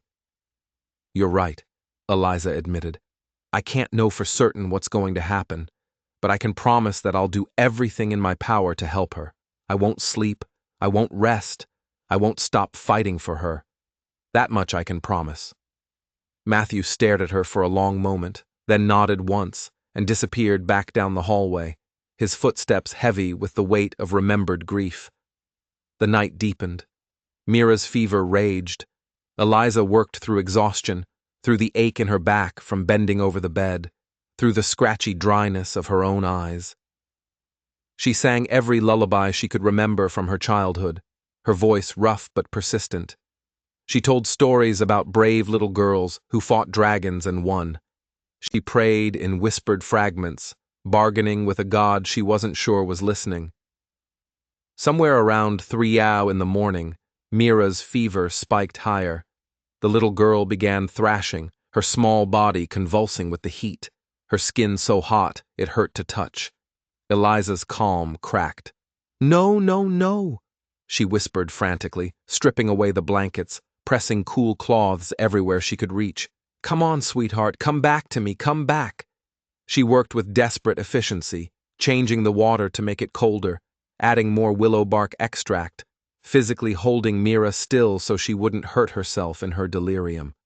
Tears streamed down her face unchecked as she worked, her hands moving on instinct while her mind screamed prayers and pleas into the darkness. "You can't have her," Eliza said fiercely to the empty room, to whatever force decided who lived and who died. "I don't care what you took from me. I don't care that my body couldn't give life. I'm giving it now. I'm choosing this child, this life, this moment, and you can't have her." Time lost all meaning. There was only Mira's burning skin and Eliza's cool cloths, only the ragged breathing and the whispered prayers, only the endless battle between fever and will. And then, just as the first gray light of dawn began seeping through the window, something shifted. Mira's thrashing slowed. Her breathing, while still labored, became more regular. Eliza pressed her palm to the child's forehead and felt not coolness. Not yet, but less heat. The fever was breaking. "That's it," Eliza whispered, exhausted tears falling faster now. "That's my girl. Come back to us. Come on back." As the sun rose over the New Mexico desert, painting the sky in shades of gold and pink, Mira's eyes fluttered open. They were glassy and unfocused, but they were open. Her cracked lips moved, forming words that came out as barely audible whispers. Thirsty. It was the most beautiful word Eliza had ever heard. "Yes, sweetheart. Yes, I'll get you water." Eliza's hands shook as she poured fresh water, adding a drop of honey for sweetness. She supported Mira's head with infinite gentleness and helped her drink. The little girl managed 3 sips before turning her head away with a soft whimper. But it was enough. It was progress. It was life, choosing to stay instead of slip away. "More later," Eliza promised, setting the cup aside. "Rest now. You're going to be all right." "Mama." Mira's voice was confused, her eyes struggling to focus. Eliza's heart clenched. "No, sweetheart. It's Miss Eliza. Your mama is still with God, remember? But I'm here. I'm right here and I'm not going anywhere." Mira's face crumpled, fresh tears leaking from the corners of her eyes. "Want mama? I know. I know you do." Eliza smoothed the damp hair back from Mira's forehead, her own tears falling freely now. "But your mama can't come back, baby. So you've got me instead. I know I'm not her. I know I'm not what you want, but I'm here, and I love you, and I'm so very glad you decided to stay with us." She hadn't meant to say it that she loved this child. It had slipped out in her exhaustion, a truth she hadn't even acknowledged to herself. But once spoken, she couldn't take it back, didn't want to take it back. Mira's eyes drifted closed again, but her small hand found Eliza's and held on with surprising strength. "Stay always," Eliza promised. "I'll stay always." She must have dozed then, exhaustion finally claiming her, because the next thing she knew, someone was touching her shoulder gently, and she jerked awake with a gasp, her hand instinctively going to Mira to check that the child was still breathing. B stood beside her, his face showing every hour of a sleepless night. "Doc Morrison's here," he said quietly, came at first light like he promised. "How is she?" "Fever broke about an hour ago," Eliza said, her voice from disuse and emotion. She woke up, asked for water, managed a few sips. I think she's going to be all right." Something that might have been a sob caught in Bose's throat, but he swallowed it back. "You stayed all night. I told you I would. James said you barely ate, that you've been up here for almost 24 hours straight. Your daughter needed me," Eliza said simply. "That mattered more than sleep or food." Doc Morrison appeared in the doorway, then his medical bag in hand. He examined Mira with efficient movements, his grizzled face betraying nothing until he'd completed his assessment. Finally, he straightened and turned to them with the first hint of a smile Eliza had seen on his craggy features. "She'll live," he pronounced. "Fever's broken, which is the biggest hurdle. She'll need rest for the next week or so. Light foods, plenty of fluids." Keep her in bed even after she starts feeling better. Scarlet fever is tricky, and you don't want to relapse, but barring complications, she'll make a full recovery. Bose's knees seemed to buckle slightly, and he reached out to steady himself against the door frame. Thank God, he whispered. Thank God. Thank Miss Moreland here, Doc Morrison said, packing up his instruments. Most folks wouldn't have known what to do or wouldn't have had the stamina to do it for so long. She saved your daughter's life, Mr. Thatcher, no question about it. He left them with instructions and another vial of willow bark extract, warning them to watch for the telltale rash that would confirm his scarlet fever diagnosis. After he'd gone, Bo and Eliza stood on either side of Mira's bed, watching the little girl sleep peacefully for the first time in 24 hours. I don't know how to thank you, Bo said finally, his voice thick with emotion he was trying hard to control. There aren't words big enough for what you did. I didn't do anything special, Eliza protested. I stayed, that's all. That's everything, Bode. He turned to look at her fully, and Eliza became suddenly aware of how she must look. Hair falling out of its braid, dress rumpled and stained with sweat and water, dark circles under her eyes from exhaustion. You could have left this to the boys and me. You could have kept your distance, protected yourself from getting sick, too. But you didn't. You stayed with her all night, fought for her like she was your own. She is mine, Eliza said, the truth of it settling into her bones as she spoke. Maybe not by blood, but by choice. I chose her, Bo. I chose all of them. And when you choose someone, you fight for them. You don't leave them to face the darkness alone. Bose's winter sky eyes held hers for a long moment, something shifting in them that Eliza couldn't quite name. You should rest, he said finally. I'll sit with her for a while. You've earned sleep in a real bed. Eliza wanted to argue, wanted to insist she needed to stay, but her body betrayed her with a massive yawn. Just a few hours, she conceded. Wake me if she needs anything. I will. Eliza stumbled to her room and fell onto the bed, still fully clothed, asleep before her head properly hit the pillow. She dreamed of fever and darkness and a little girl's hand holding hers with desperate strength. When she woke, the sun was high, and the house was filled with the smell of cooking food. She rose groggy, splashed water on her face, and made her way downstairs to find the kitchen full of activity. James stood at the stove, attempting something that might have been soup. Nathaniel was setting the table with exaggerated care, his tongue poking out between his teeth in concentration. Levi was sweeping the floor with methodical precision, and Matthew was peeling potatoes at the table, his movements angry but efficient. They all looked up when she appeared, and for a moment no one spoke. Then Nathaniel ran to her, throwing his arms around her waist with enough force to nearly knock her over. You saved Mira, he declared. Doc Morrison said you saved her life.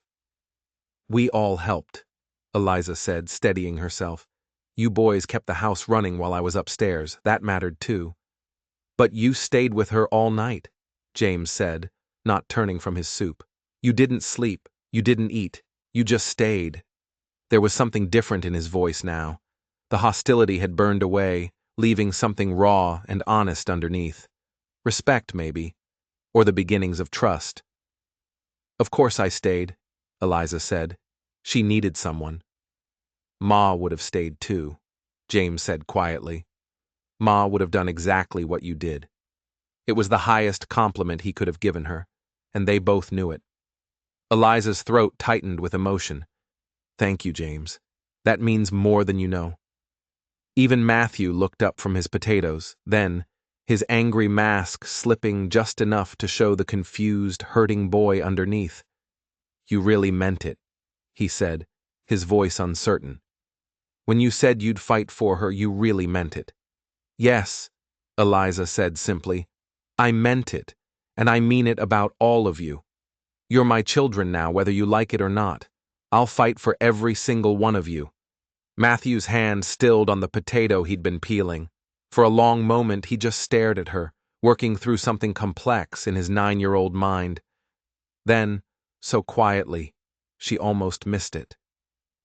"Thank you." It was the first kind thing he'd said to her in 3 weeks. Eliza felt tears prick her eyes again. Apparently, exhaustion had left her defenses weak, but she blinked them back. "You're welcome, Matthew. Now, who's hungry? Because I smell something burning." James yelped and spun back to his soup, which had indeed begun to scorch on the bottom.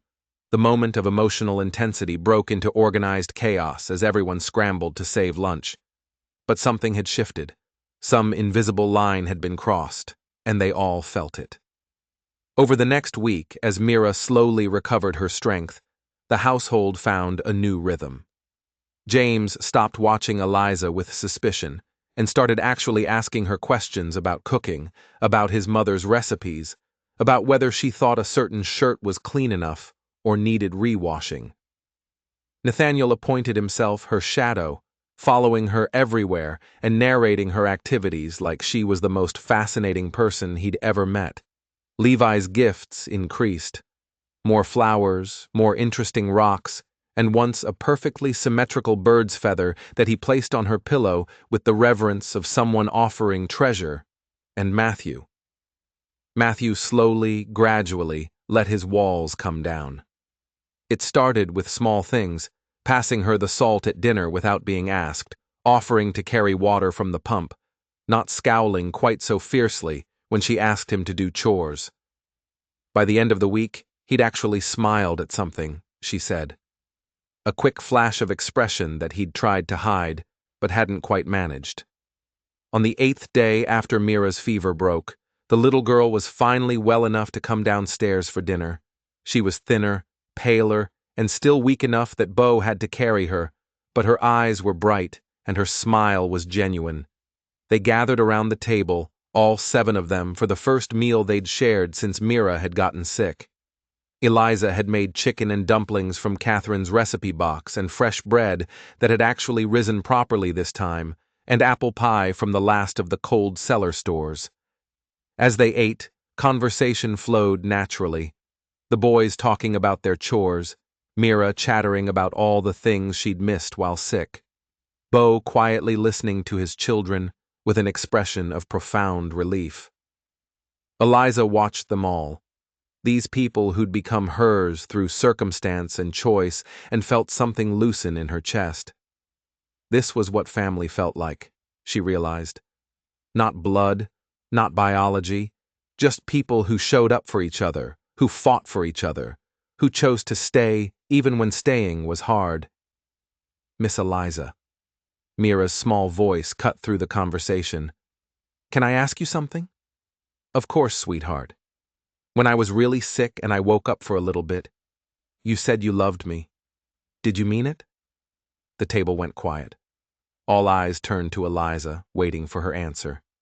She could feel Bose's gaze particularly, though she didn't dare look at him. "Yes," Eliza said, her voice steady despite the emotion threatening to swamp her. "I meant it. I love you, Mira. I love all of you." "Even me?" Matthew asked, his voice small. "Even though I was mean to you?" "Even you," Eliza confirmed. "Especially you, Matthew. Because I understand why you were angry. And I'm not going anywhere no matter how much you push." Nathaniel beamed at her. "I love you too, Miss Eliza." Levi, silent as always, simply reached across the table and squeezed her hand once, before returning to his dinner. But the message was clear. James cleared his throat, his face flushing slightly. We wanted to tell you something. All of us. We talked about it while you were taking care of Mira." "Oh." Eliza's heart started beating faster. "Yeah." James glanced at his siblings, gathering courage. "We know you're not our ma. You're not trying to be our ma, and we appreciate that. But you're here and you care and you fight for us. So, we wanted to know if can we call you Mama?" Mira blurted out, unable to wait for James to finish his carefully prepared speech. "Not instead of our first mama, but like a second mama. The mama who's here now." Eliza couldn't speak, couldn't breathe. The question hung in the air like something holy, like an offering she didn't deserve but desperately wanted to accept. "You don't have to," James added quickly, misreading her silence. "We know it's a big thing to ask. We just thought yes." Eliza managed, her voice breaking. "Yes, you can call me Mama. I'd be honored."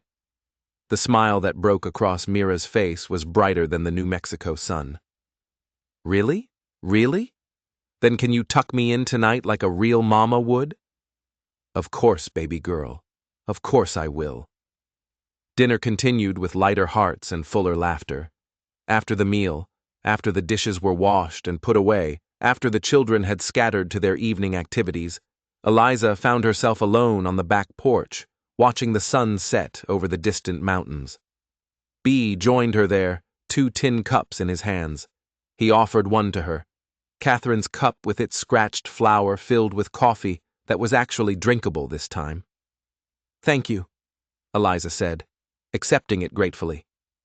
They stood in comfortable silence for a while, sipping their coffee, watching the sky turn from blue to gold to deep purple.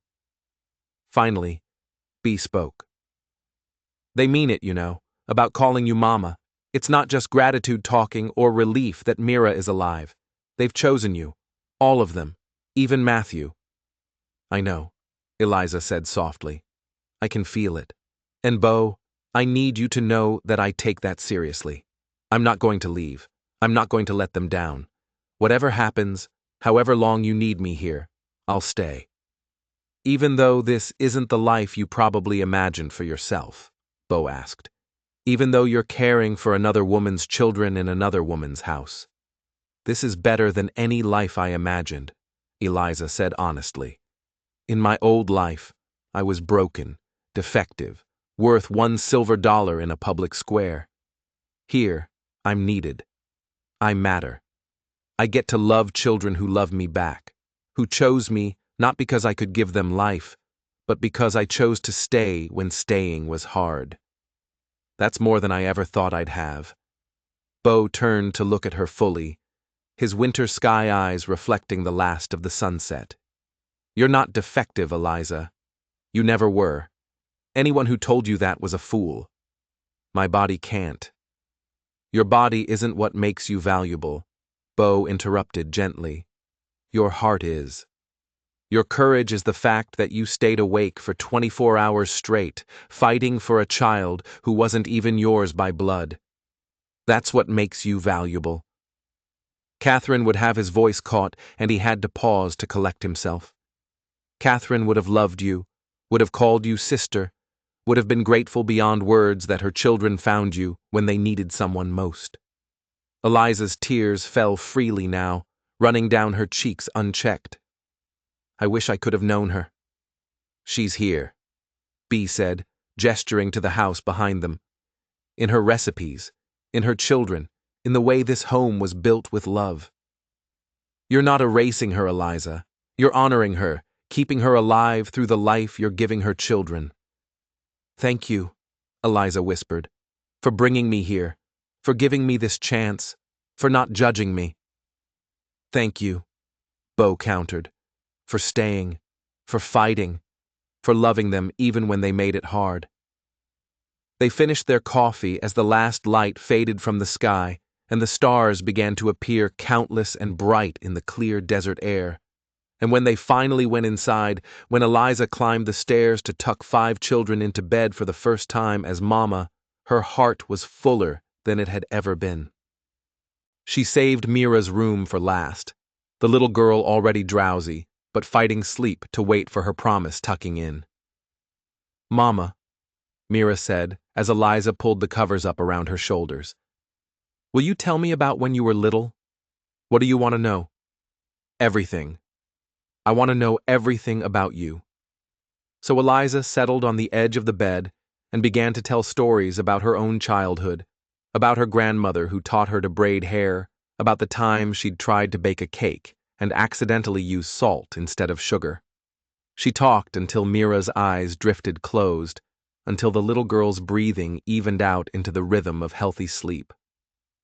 "Good night, baby girl," Eliza whispered, pressing a kiss to Mira's forehead. Sweet dreams. Love you, Mama, Mira mumbled, already more asleep than awake. Love you too, sweetheart. So very much. As Eliza closed the door softly behind her, she found all 4 boys waiting in the hallway, lined up like they'd been rehearsing this moment. Good night, Mama, they chorused, their voices ranging from James' newly deepening tone to Nathaniel's child treble. Good night, my boys, Eliza said, her voice thick with emotion. Sleep well. She made her way to her own room finally, exhausted, but content in ways she'd never experienced before. As she changed into her nightgown and settled into bed, she pulled out her mother's locket one last time, looking at the picture of the young, hopeful woman who'd given birth to her. I found it, Mama, she whispered to the image. I found where I belong, not where I was born, and not where I was sold, but here with these children who chose me, with this man who saw value in me when no one else did. I'm not broken anymore. Or maybe I am, but it doesn't matter here. Here. Broken is just another word for human. She closed the locket and set it on the bedside table next to Catherine's cup with its scratched flower. 2 women's legacies side by side, both honored, both cherished. Outside, the desert sang its nightly song. Inside, a house full of healing hearts settled into peaceful sleep. And in the small room at the top of the stairs, Eliza Moreland, no longer Moreland, no longer Peaton, but simply Mama, closed her eyes and dreamed of tomorrow. Summer deepened into the kind of heat that made the air shimmer and dance, turning the New Mexico landscape into something that existed between earth and mirage. The ranch work intensified with the season. Cattle needed moving to higher pastures. Fences required constant mending, and the garden demanded daily attention just to survive the relentless sun. But inside the Thatcher house, something had bloomed that had nothing to do with the struggling vegetables or the resilient desert flowers. The children had truly claimed Eliza as their own, and she'd claimed them right back with a fierceness that surprised even herself. Mornings began with Mira crawling into her bed at dawn, snuggling close and whispering elaborate plans for the day. Nathaniel shadowed her through chores, his gap-toothed grin constant and his chatter endless. Levi spoke more now, not frequently, but in careful words that carried weight precisely because he used them so sparingly. James had become her right hand, anticipating needs before she voiced them, teaching her the rhythms of ranch life that his mother had known by heart. And Matthew had transformed from her fiercest opponent into her most devoted defender, quick to jump to her aid, and quicker still to correct anyone who didn't show her proper respect. It was Matthew's devotion, actually, that led to the incident in town. 6 weeks after Mira's recovery, they needed supplies from Ash Ridge that couldn't wait for the monthly supply run. Flour and sugar had run dangerously low, and Doc Morrison had sent word that he had medicine for Eliza to pick up. A tonic he'd ordered special for building Mara's strength after her illness. I'll go, Bo had said at breakfast, but Eliza shook her head. You've got that fence line in the north pasture that can't wait. James told me about it last night. Said, if it's not fixed today, you'll lose cattle to the ravine. She wiped her hands on her apron. Decision made. I'll take the wagon to town. Matthew and Nathaniel can come with me for an extra set of hands.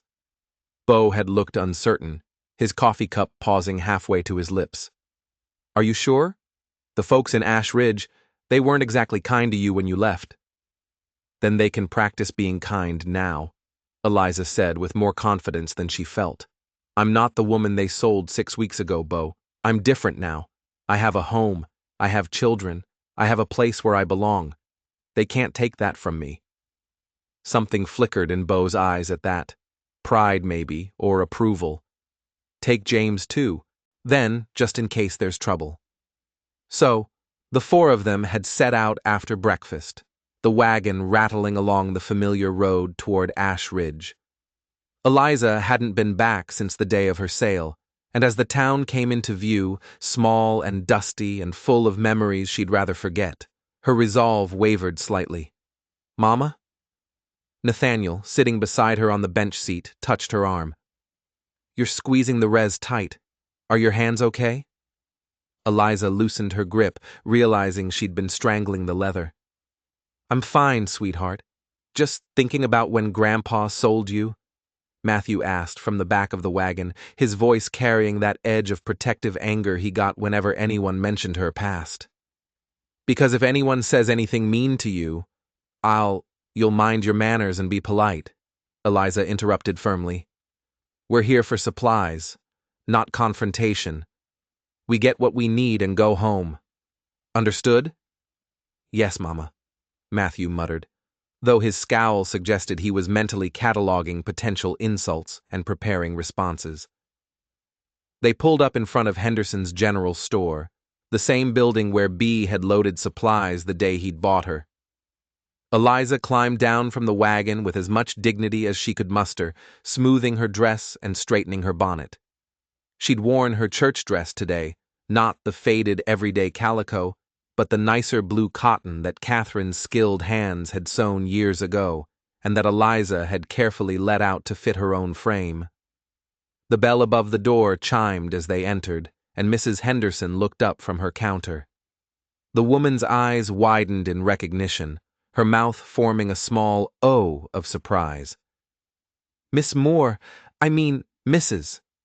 She faltered, clearly unsure how to address the woman who'd been sold like property 6 weeks ago. "Mrs. Thatcher," James supplied, his young voice carrying unexpected authority. "This is our mother now. We need flour, sugar, salt, and whatever else is on this list." He handed over a paper covered in Eliza's careful handwriting. Mrs. Henderson took the list with trembling fingers, her eyes darting between Eliza and the children. "Of course, right away, I'll get these things together for you." She skewered into the back room, leaving them alone in the store. Eliza could feel eyes on her from the street. Curious townspeople peering through the windows, no doubt already spreading word that the barren woman had returned. "Let them stare," Matthew said fiercely, moving closer to Eliza's side. "They're just jealous because you're ours now, and they don't have anyone half as good." Eliza's heart squeezed at the fierce loyalty in his voice. She rested her hand on his shoulder, giving it a gentle squeeze. "Thank you, my love. But remember, we don't need their approval. We have each other." Mrs. Henderson returned with their supplies, packing them with nervous efficiency. As she tallied the cost, the bell chimed again, and Eliza's stomach dropped. Harold Peaton's mother swept into the store like a ship under full sail, all rustling black silk and righteous indignation. She'd been in mourning since Harold's death, and apparently planned to wear her grief like armor indefinitely. "Margaret," she addressed Mrs. Henderson, without looking at Eliza. "I need black thread," and she stopped mid-sentence as her eyes landed on Eliza. "You." The word was packed with enough venom to kill a rattlesnake. Eliza kept her expression neutral, her hands folded calmly in front of her. "Mrs. Peaton, I hope you're well." "Well." The older woman's face flushed an alarming shade of purple. "Well, you have the audacity to ask about my well-being when you're standing there dressed like you have some claim to respectability. When everyone knows what you are, that barren ghost who killed my son with her deficiency." "Your son died in a riding accident," Eliza said quietly, feeling all 3 boys tense beside her. "I'm sorry for your loss. Truly I am. But his death wasn't my fault any more than my inability to conceive was." "Inability?" Mrs. Peaton's voice rose to a screech. "You're cursed. That's what you are. Cursed and useless. And don't you dare talk to our mama that way." Matthew stepped forward, his 9-year-old frame vibrating with rage. "She's not cursed. She's the best mama in the whole territory, and she takes better care of us than you probably ever took care of anybody." "Matthew," Eliza said warningly. But Mrs. Peaton was already advancing on the boy like an avenging angel. "How dare you speak to me that way, you imputed child? Someone should teach you proper respect for your elders." She reached out as if to grab Matthew's ear, but James was suddenly there, inserting himself between the angry woman and his younger brother. At 12, he was nearly as tall as Mrs. Peaton, and he used every inch of that height. "Now, ouch, my brother," he said, his voice low and dangerous in a way that reminded Eliza startlingly of B. "And don't insult our mother. She's worth 10 of anyone in this town, including you." "Why? I never," Mrs. Peaton sputtered. "Margaret, are you hearing this? These wild children need discipline. And as for their so-called mother, she's our real mother." Nathaniel piped up, not to be left out. "She stayed up all night when Mira was sick and saved her life. What have you ever done that was that brave?" Mrs. Henderson, caught in the middle of this confrontation, looked like she wanted the floor to swallow her whole. "Perhaps we should all I'll tell you what I've done." Mrs. Peaton cut her off. "I've maintained my dignity. I've upheld proper standards. I haven't sold myself to the first man who'd have me for the price of a drink." The slap of those words hung in the air. Eliza felt her carefully maintained composure crack slightly, felt the old shame trying to worm its way back into her heart. But before she could respond, before she could defend herself, all 3 boys were talking at once. "Paid $1 because that's all she was worth to this terrible town? He saved her from you awful people. She's the best thing that ever happened to us." "Boys," Eliza said, her voice cutting through their passionate defense. "That's enough. Thank you for standing up for me, but I can fight my own battles." She turned to face Mrs. Peaton fully, drawing herself up to her full height. "You're right about one thing. Bo Thatcher bought me for $1 in a public square. Do you know why he only paid $1? Mrs. Peaton's mouth worked soundlessly. "Because no one else bid," Eliza continued, her voice steady and clear. "Because every person in this town had already decided I was worthless based on something I couldn't control. But Bo Thatcher, he saw something different. He saw someone who could love his children, who could keep his home, who could show up every single day and do the work that matters. And I have. Every day for 6 weeks, I've proven that my worth has nothing to do with my womb and everything to do with my heart." She took a step closer to Mrs. Peaton, and the older woman actually backed up slightly. "So, you can call me cursed. You can call me barren. You can call me whatever you want. But those boys standing behind me, they call me Mama. And their sister who's home resting because I fought through a night of fever to save her life. She calls me Mama too. Their father who works himself to exhaustion every day to provide for his family. He calls me the best decision he ever made." Eliza's voice dropped lower, more intense. "So, I'll ask you, Mrs. Peaton, what do people call you?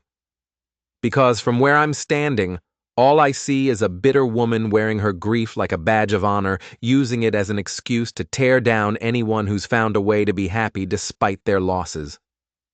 The silence that followed was absolute. Mrs. Henderson stood frozen behind her counter.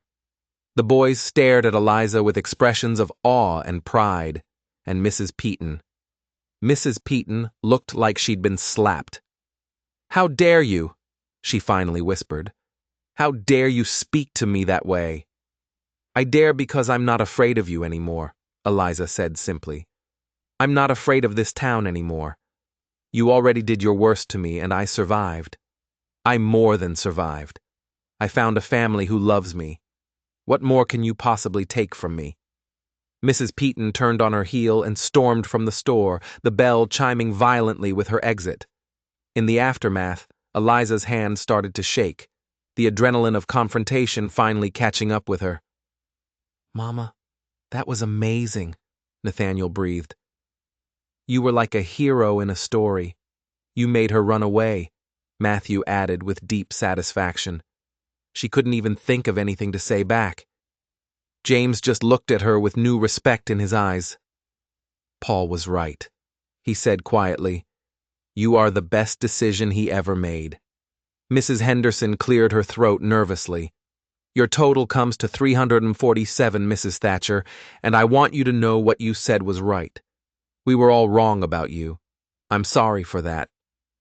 Eliza counted out the money with still trembling hands. "Thank you, Mrs. Henderson. That means more than you know." They loaded their supplies into the wagon and headed for Doc Morrison's office next.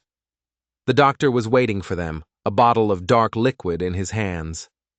"Tonic for young Mira," he said, handing it to Eliza. "1 spoonful with breakfast every day for the next month should help rebuild her strength after that scarlet fever." "Thank you, doctor." Eliza tucked the bottle carefully into her bag. "How much do I owe you?" "Nothing," Doc Morrison said. "Consider it payment for the excellent nursing you provided.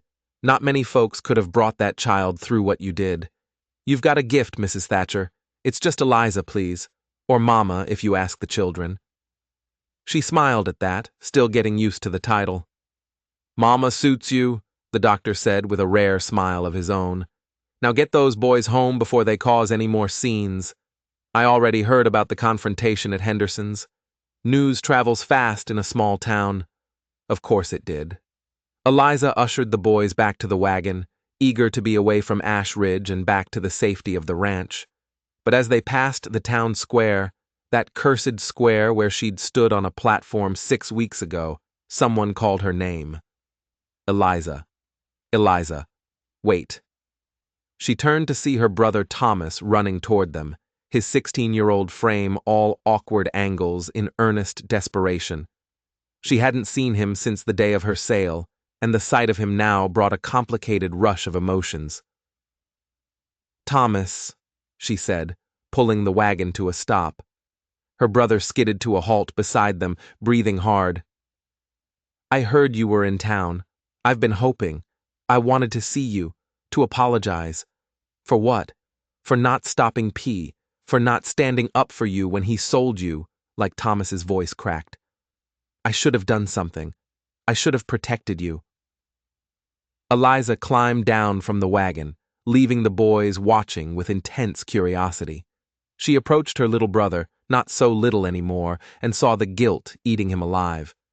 "Thomas, you were 15 years old. What could you have done? Something, anything. I could have told P I wouldn't let him do it. I could have made a scene, brought attention to how wrong it was.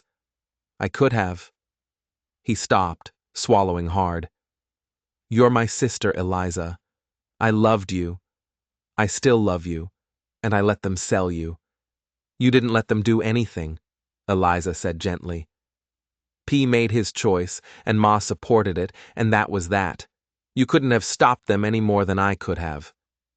"Are you happy?" Thomas asked suddenly, looking past her to the boys in the wagon with the Thatchers. "Are they treating you well?" "I'm happier than I've ever been," Eliza said honestly. "Those boys have become my sons. Their sister is my daughter. Their father gave me something I never thought I'd have, a home where I'm valued. So yes, Thomas, I'm very well treated." Relief flooded her brother's face. "I'm glad. I'm so glad, Eliza. I was so afraid that I'd ended up with someone cruel, someone who'd hurt me." Eliza shook her head. "Bo Thatcher is a good man. The best man I've ever known, actually. He saved me, Thomas, not from P, for myself, from believing I was worthless." Thomas reached out hesitantly, and when Eliza didn't pull away, he pulled her into a fierce hug.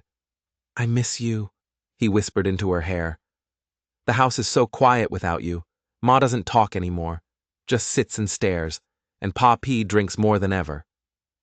"I'm sorry," Eliza said, meaning it. "But I can't come back, Thomas. That's not my home anymore." "I know. I just can. I visit you at the ranch. I want to make sure you're all right, and I want to meet your new family properly." Eliza pulled back, considering. "Let me talk to Bo first. But yes, I'd like that. I'd like for you to see that I'm truly happy." They parted with promises to arrange a visit, and Eliza climbed back onto the wagon, feeling lighter somehow. She'd faced her demons today. Mrs. Peaton's cruelty, the town's judgment, her own family's complicated feelings, and she'd survived. More than survived. She'd stood her ground. "Mama?" Matthew said as they left Ashridge behind. "Was that your brother?" "Yes, that was Thomas. Is he nice? Can we trust him?" The fierce protectiveness in Matthew's voice made Eliza smile. "He's nice. Yes, and he's family. Both my old family and potentially part of our new family, if he'd like to be." "Our family is getting bigger," Nathaniel observed happily. "First we got you. Now maybe we'll get an uncle too." James, more practical, said, "Paul will want to know about the incident at the store, about Mrs. Peaton." "I'll tell him," Eliza assured him. "All of it. He deserves to know." They rode home in comfortable silence, the afternoon sun beating down, but the wagon full of supplies and the children full of pride in their mother's bravery. When they finally pulled up to the ranch, Bo was waiting on the porch, clearly anxious about how the trip had gone. One look at Eliza's face and his shoulders relaxed. "No trouble." "Some trouble," Eliza admitted, climbing down. "But nothing we couldn't handle. Boys, help unload these supplies. Your father and I need to talk." The boys scattered with the efficiency of well-trained soldiers, and Eliza followed Bo around, to the back of the house, where they could have privacy.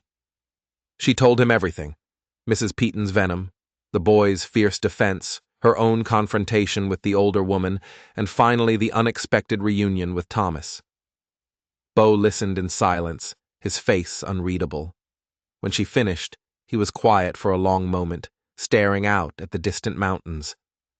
"I should have gone with you," he said finally. "I needed to do this myself," Eliza countered. "I needed to prove to them, and to myself, that I'm not the broken woman they sold 6 weeks ago." "You were never broken," Bo said, turning to look at her with those winter sky eyes. "But I understand needing to prove it to yourself." He paused.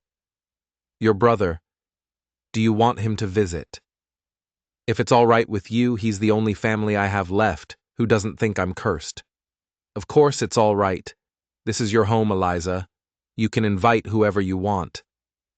Bo hesitated, then added, "The boys defended you well." "Like little warriors," Eliza agreed with a smile.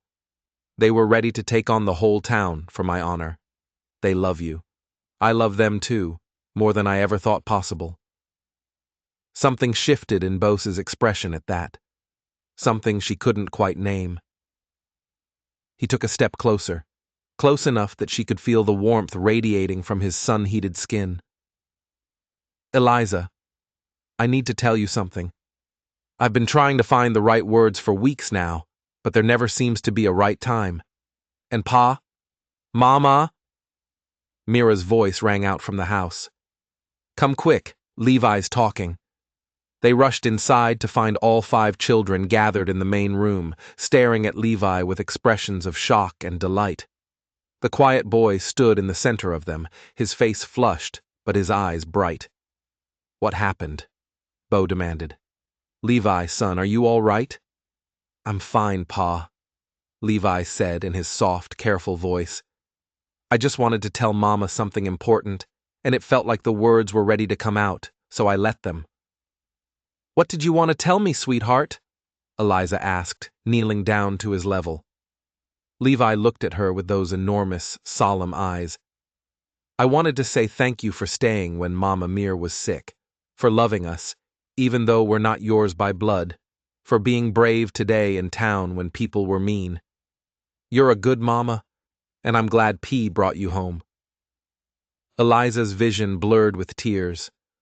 "Oh, Levi, my sweet boy. I'm glad he brought me home too. So very glad."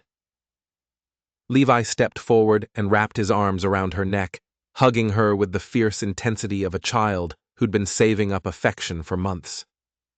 Eliza held him tight, feeling the last piece of her new family click into place. That evening, after the children were fed and bathed and tucked into bed, after the kitchen was cleaned and the house settled into nighttime quiet, Eliza found herself once again on the back porch with B. They'd fallen into this habit over the weeks, sharing the end of the day together, talking over coffee or just sitting in companionable silence. Tonight, Bo seemed nervous, his coffee untouched in Catherine's cup that Eliza had insisted he reclaimed for himself. "You said you needed to tell me something earlier," Eliza prompted gently before Levi interrupted. "Yes." Bo set down his cup and turned to face her fully. "Eliza, I want you to know that I never intended, that is, when I brought you here, I only meant to hire help, someone to care for the children while I worked. That's all." "I know that," Eliza said, confused by where this was going. "But somewhere along the way, things changed. You changed from hired help to family. The children changed from tolerating you to loving you. And I—" He stopped, running a hand through his hair in frustration. "I'm making a mess of this. Bo, just say what you need to say." He met her eyes, and the intensity in his gaze made her breath catch. "I'm not ready to marry again. Maybe I never will be. She was everything to me, and losing her nearly destroyed me. I can't imagine trying to build that kind of love again."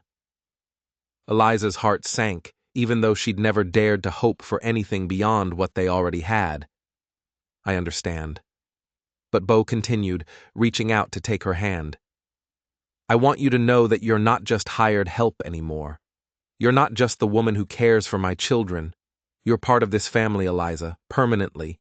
Whether I ever marry again or not, whether you stay as the children's mother or eventually decide to build a life elsewhere, you'll always have a home here.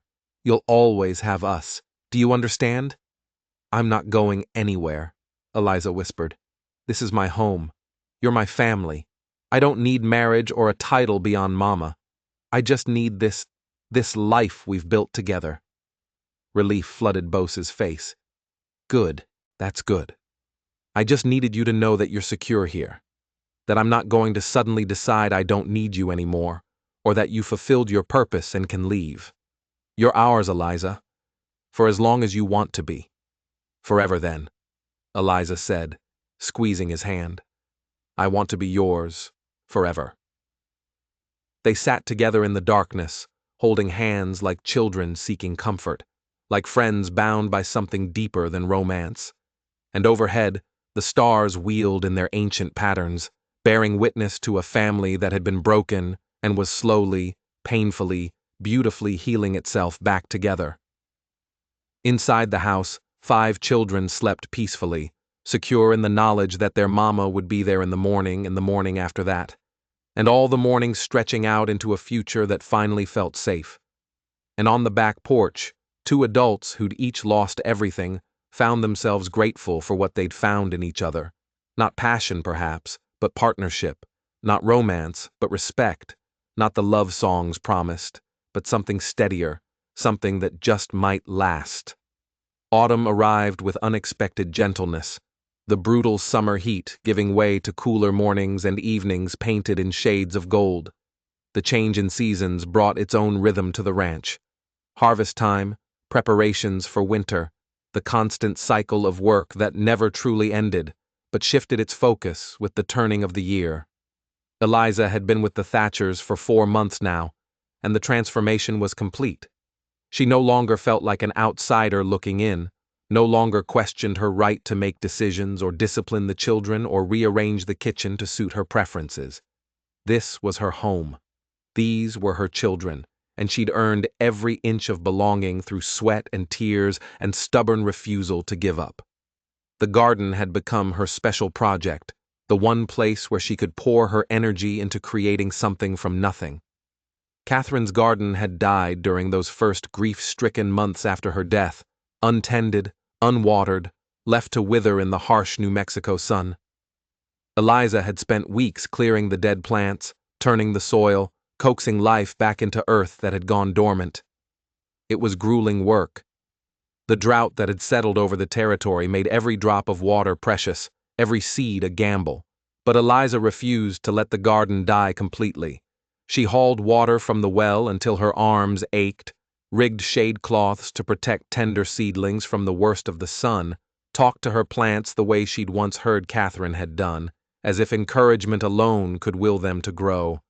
Most of what she planted struggled. The lettuce bolted immediately. The squash vines produced more leaves than fruit.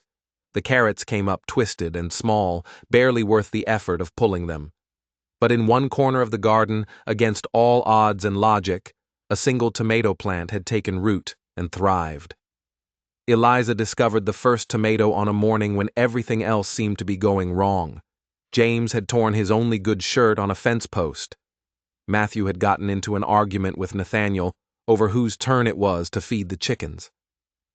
Mira had woken up crying from a nightmare about her mother that left her clingy and inconsolable, and Bo had been distant for days, preoccupied with something he wouldn't discuss, his usual steady presence replaced by distracted silences. She'd escaped to the garden, seeking a moment of peace, and found instead a miracle, one perfect red tomato, impossibly bright against the dusty green of its vine, round and ripe and beautiful. Eliza knelt beside it, her fingers trembling as she touched the smooth skin, and felt tears sliding down her cheeks before she'd even realized she was crying. "You made it," she whispered to the tomato, to the garden, to herself. "Despite everything, you made it." "Eliza!" She looked up to find B standing at the garden's edge, his hat in his hands, his expression concerned. She hadn't heard him approach, had been too lost in her moment of unexpected victory. "I'm fine," she said quickly, wiping at her tears with dirt-stained hands. "Just being silly over a tomato." "That's not silly," Bo said, moving closer. "That's the first thing we've successfully grown since Catherine died. She'd be proud of you for bringing the garden back to life." "It's just one tomato," Eliza protested. "Everything else is barely surviving." "But this one is thriving," Bo countered, kneeling beside her. "And you taught it how to do that. You didn't give up on it, even when the drought made everything harder.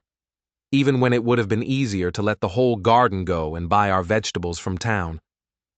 I couldn't let it die completely," Eliza said softly. "This garden was Catherine's. She planted it, nurtured it, fed her family from it. Letting it die felt like letting another piece of her disappear." Bo reached out and gently took her dirt-covered hand in his. "You know what Catherine used to say about the garden? What she said, that growing things was an act of faith, that you put seeds in the ground, not knowing if they'd sprout. You water them, not knowing if they'll thrive. You tend them through drought and heat and every kind of hardship because you believe that life wants to persist. That given even the smallest chance, things that should die will choose to live instead." Eliza looked at their joined hands, his calloused and scarred from years of ranch work, hers marked with fresh dirt and old burns from the kitchen. She was wise. She was, Bo agreed, and she'd recognize that same wisdom in you, Eliza. You're doing the same thing with this family that you did with this garden. You took something that was dying and gave it a reason to live again. I didn't do it alone. You were here. The children were here. "We were surviving," Bo interrupted, "just barely making it from one day to the next. You taught us how to thrive again, how to find joy in small things, how to believe that life could be good even after loss." He paused, his thumb tracing circles on the back of her hand. "I need to tell you something. Something I should have told you weeks ago." Eliza's heart started beating faster. "What is it?" Before Bo could answer, Matthew's voice rang out from the house. "Mama, Mama, there's people coming! Fancy people in a wagon!" Both stood quickly, pulling Eliza to her feet. They moved to the front of the house where all 5 children had gathered on the porch, staring at an approaching wagon that was indeed far fancier than anything usually seen on ranch roads. As it drew closer, Eliza recognized the driver, Samuel Hutchkins, a lawyer from Santa Fe, who occasionally did business in Ashridge. But it was the passengers who made her breath catch. 2 men in suits that cost more than most families earned in a year, their faces serious and official. Stay with the children, Bo said quietly. Let me handle this. But Eliza had a sinking feeling that whatever these men wanted, it involved her. She gathered the children close, her arms around Mira and Nathaniel, while the older boys flanked her protectively. Samuel Hutchkins climbed down from the wagon, doing his hat respectfully. Mr. Thatcher, Mrs. Thatcher, my apologies for arriving unannounced, but these gentlemen insisted on making the journey as soon as they heard. He gestured to his passengers, who were descending with the careful movements of men unused to wagon travel. This is Mr. Theodore Carilli and Mr. James Worth, representatives of the Territorial Family Court. Liza's stomach dropped. Family Court? That meant only one thing. Someone was challenging her place here, claiming she had no legal right to these children. What's this about? Bose's voice was level, but Eliza could see the tension in his shoulders. Mr. Carilli, the older of the two officials, stepped forward. Mr. Thatcher, we've received a formal complaint regarding the welfare of your children. Specifically, concerns have been raised about the unusual circumstances under which you acquired Miss Eliza Morland as their caregiver. Mrs. Thatcher, James said sharply, she's our mother. I understand that's what you call her, son, Mr. Carilli said with practiced gentleness. But legally speaking, there's no adoption papers, no marriage certificate, no formal arrangement that gives Miss Morland any legal standing as your guardian. The complaint suggests that your father essentially purchased a woman in a public auction and installed her in his home with 5 children. That's concerning from a legal standpoint. Who filed the complaint? Bo demanded. Mr. Worth consulted a paper. A Mrs. Agnes Peaton of Ash Ridge. She claims to be the grandmother of one Harold Peaton, deceased, who was formerly married to Miss Morland. She's arguing that a woman who was sold like property who failed to produce children in a legitimate marriage has no business raising children unsupervised. That's a lie, Matthew shouted. Mama's the best. She saved Mira's life. She takes care of us better than anyone. Matthew. Inside, Eliza said quietly. All of you inside the house. But Mama inside now. Let your father and me handle this. The children reluctantly obeyed, though she could see faces pressed against the windows immediately, watching with fearful eyes. Once they were gone, Eliza turned to face the officials with her head held high.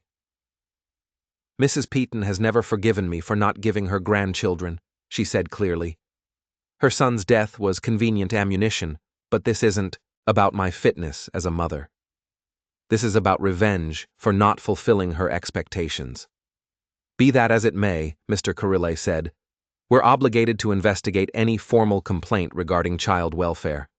We'll need to inspect the home, interview the children, and assess whether they're being properly cared for. Of course, Bo said tightly. You're welcome to inspect whatever you need, but I want it on record that Eliza has been the best thing to happen to this family since my wife died. My children love her.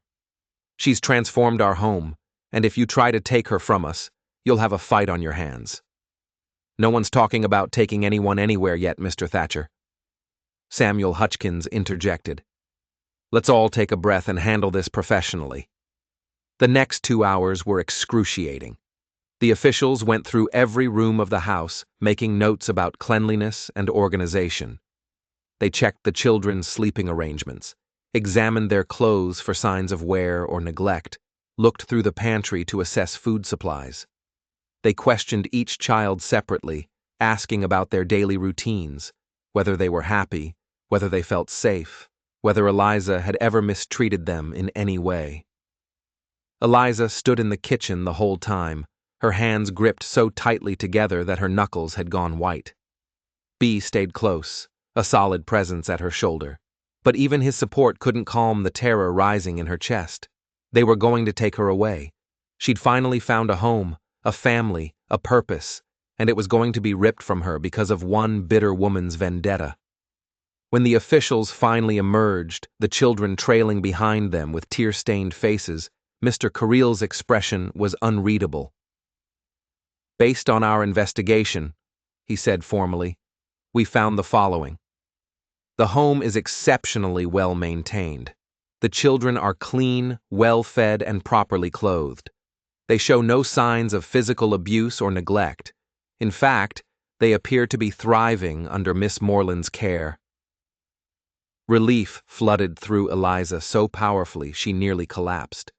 Bose's hand steadied her elbow. However, Mr. Carilli continued, and the relief turned to ice. The legal irregularity of the situation remains concerning. Miss Moreland has no formal standing as these children's guardian. If something were to happen to you, Mr. Thatcher, she'd have no legal claim to them.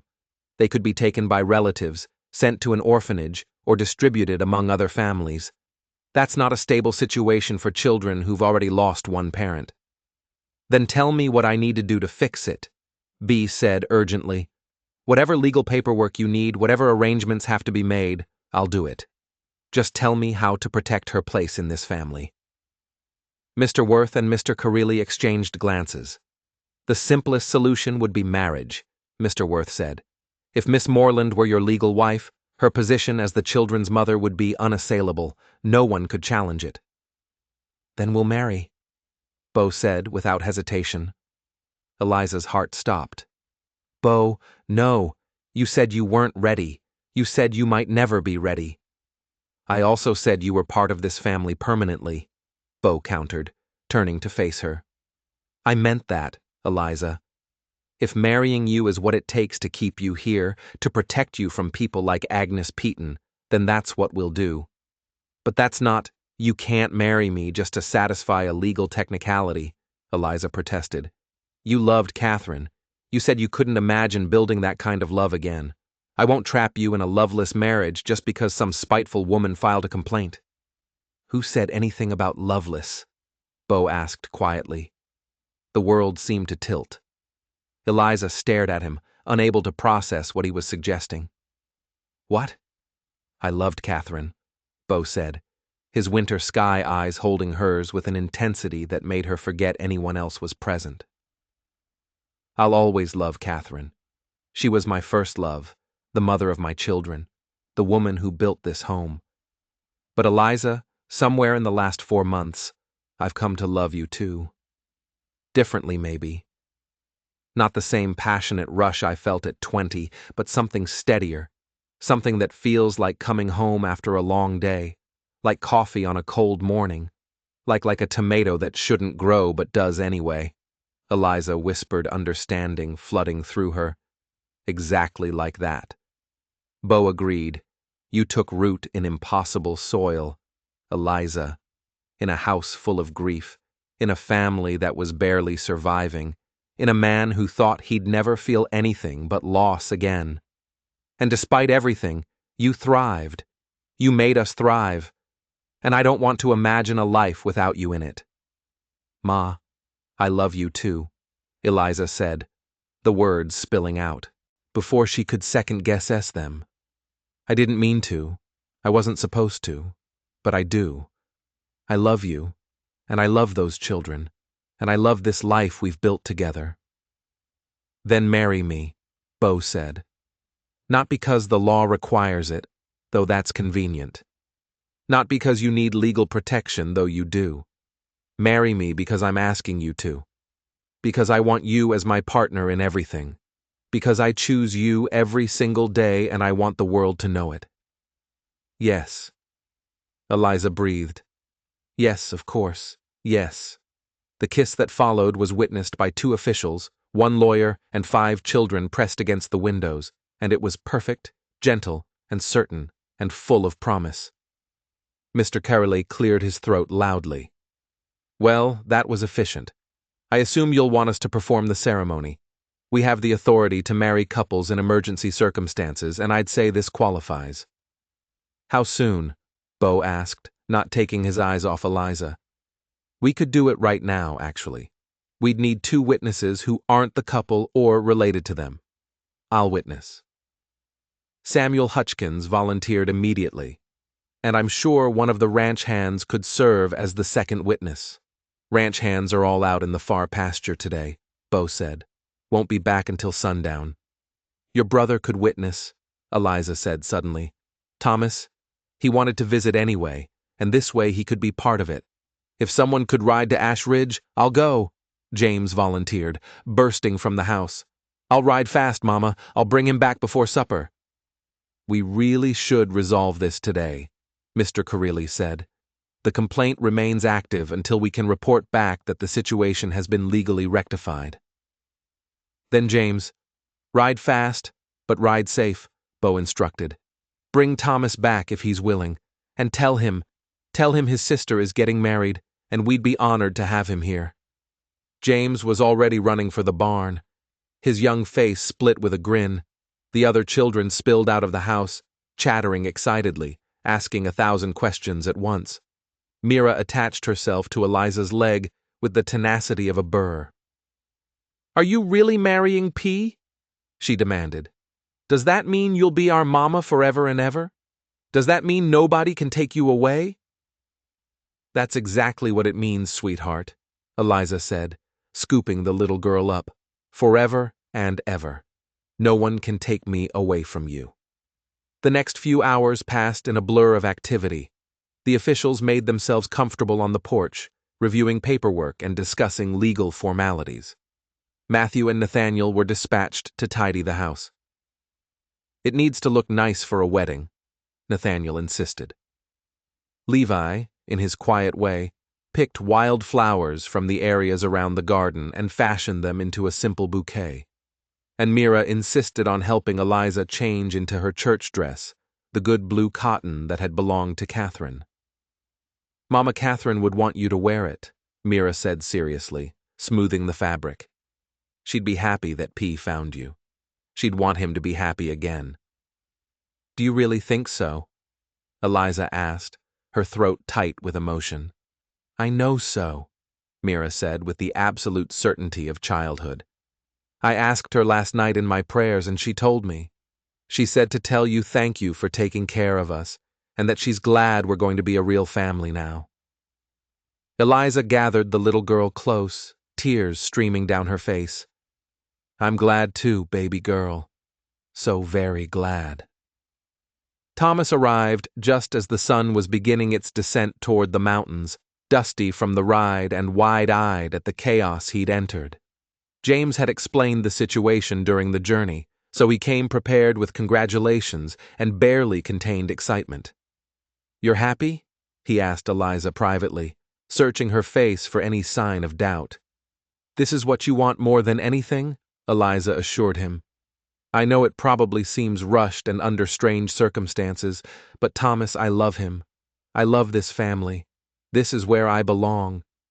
"Then I'm happy for you," Thomas said, pulling her into a hug.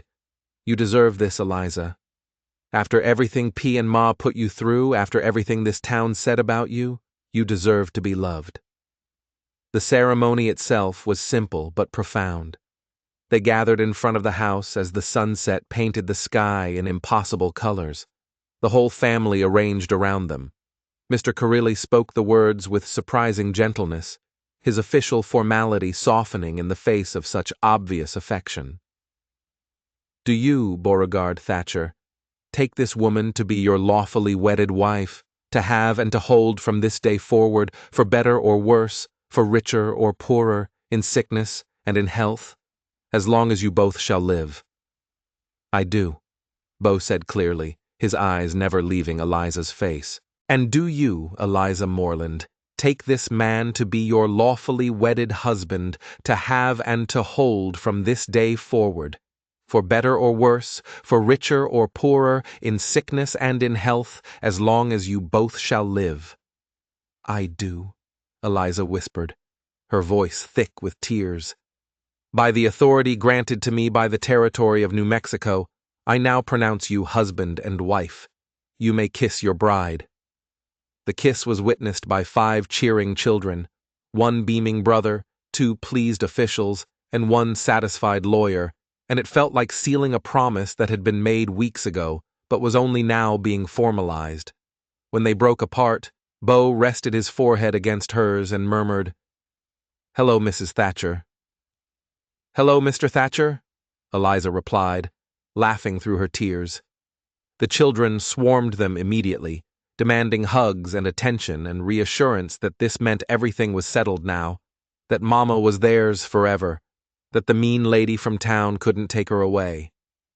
Eliza held each one, promised them everything they needed to hear, felt the last piece of her broken heart click into place. After the officials and Samuel Hutchkins had departed, taking with them official documentation of the marriage that would close Mrs. Peaton's complaint permanently, and after Thomas had ridden home with promises to visit again soon, the newly expanded Thatcher family gathered around the dinner table for a celebratory meal.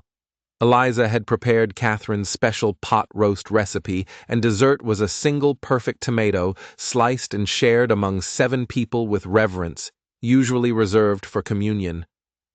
"This is the best tomato I've ever tasted," Nathaniel declared around his mouthful. "That's because Mama grew it," Mira said proudly. "She made it grow when everything else was dying. She taught us that sometimes the most important things are the ones that seem impossible at first," James added, his 12-year-old wisdom making him sound far older, like making a garden grow in a drought, or making a family heal after losing someone, or finding love when you thought you'd lost the ability to feel it. Bo reached across the table and took Eliza's hand, squeezing gently. "Your brother's getting philosophical in his old age." "He's right, though," Eliza said. "All the best things are the ones that shouldn't work but do anyway. Like this family, like this life, like us." After dinner, after the children had been tucked into bed with extra hugs and reassurances, after the house had settled into peaceful quiet, Eliza and Bo found themselves once again on the back porch, sharing the end of the day together. But tonight was different. Tonight they sat closer, his arm around her shoulders, her head resting against his chest. "I was trying to figure out how to ask you," Bo said into the comfortable silence. "Before those officials showed up, I'd been working on it for weeks, trying to find the right words, the right moment.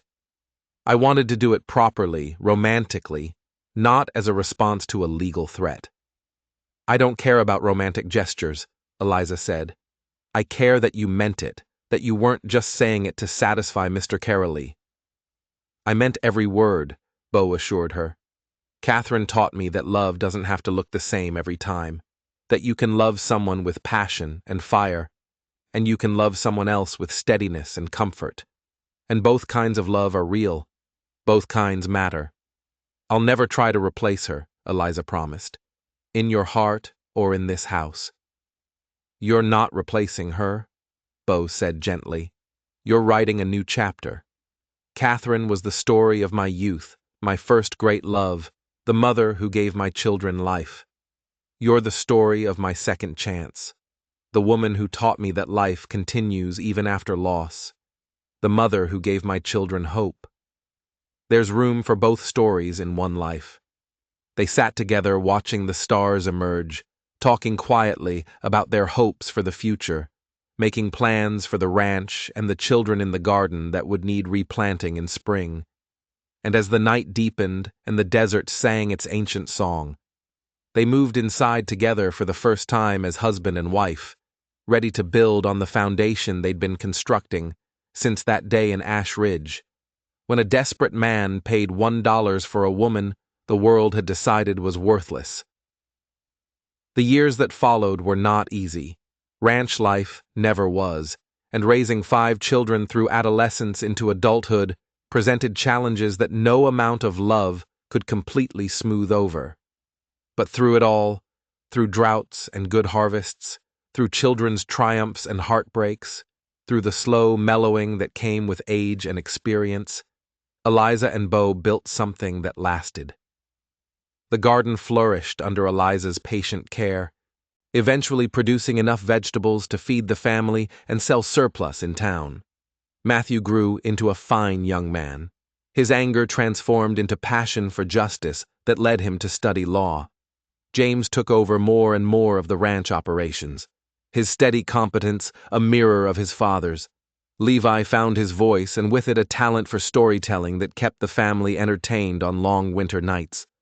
The twins, inseparable as always, grew into capable adults who never quite lost their childhood joy. And when travelers passed the Thatcher Ranch in later years, they would slow their wagons to read the hand-carved sign by the fence, "Not for sale," and wonder at its meaning. The locals knew the story, of course, how Beau Thatcher had bought his second wife for a single dollar in a public auction, how she'd arrived broken and left whole, how she'd taken a dying garden and a grief-stricken family and loved them back to life through sheer stubborn refusal to give up. Some said the sign referred to the ranch itself, a declaration that no amount of money could convince the Thatchers to abandon the land they'd worked so hard to maintain. Others claimed it was about the garden, about Eliza's fierce protection of the space she'd brought back from the dead. A few romantic souls insisted it was about love itself, a reminder that the best things in life, once freely chosen, could never be bought or sold. They were all right in their way. On summer evenings, long after the children had grown and started families of their own, Eliza and Beau could still be found on that back porch, gray-haired and weathered, but content in ways that had nothing to do with ease and everything to do with choosing each other every day for decades. They'd share coffee from the old tin cups, Catherine's with its scratched flower, and Eliza's that Levi had given her that first week, and talk about the day's work and the grandchildren's latest adventures, and whether the garden would need extra water tomorrow. And sometimes, when the light was right and the evening air carried the scent of tomatoes ripening in the garden, Eliza would remember standing on that platform in Ash Ridge, being sold like cattle, believing her life was over. She'd remember the tall rancher who'd stepped forward with a single silver dollar and a promise that she wouldn't be judged anymore.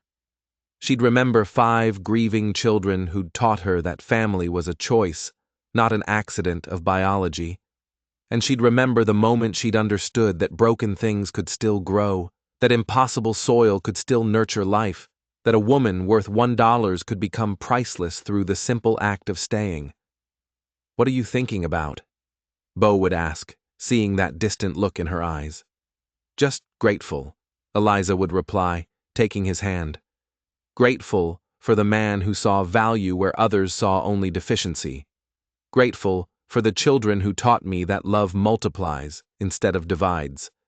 Grateful for a single tomato that reminded me that not everything worth keeping comes easy. But it does come, Beau would finish, squeezing her hand. Yes, Eliza would agree, watching the sun set over the land they'd built a life on together. Eventually, it comes. And in the garden, where Catherine's hands had first broken ground and Eliza's had coaxed it back to life, tomatoes grew wild and bright, bearing fruit long past the season when such things should have withered and died. Because that's what love did in the end. It made impossible things possible. It nurtured life in the harshest conditions. It transformed $1 silver into riches beyond measure. The sign by the fence, "Not for sale," stood for generations, its meaning clear to anyone who cared to understand. Some things once freely chosen and faithfully tended become so valuable that no price could ever purchase them, not land, not gardens, not family, and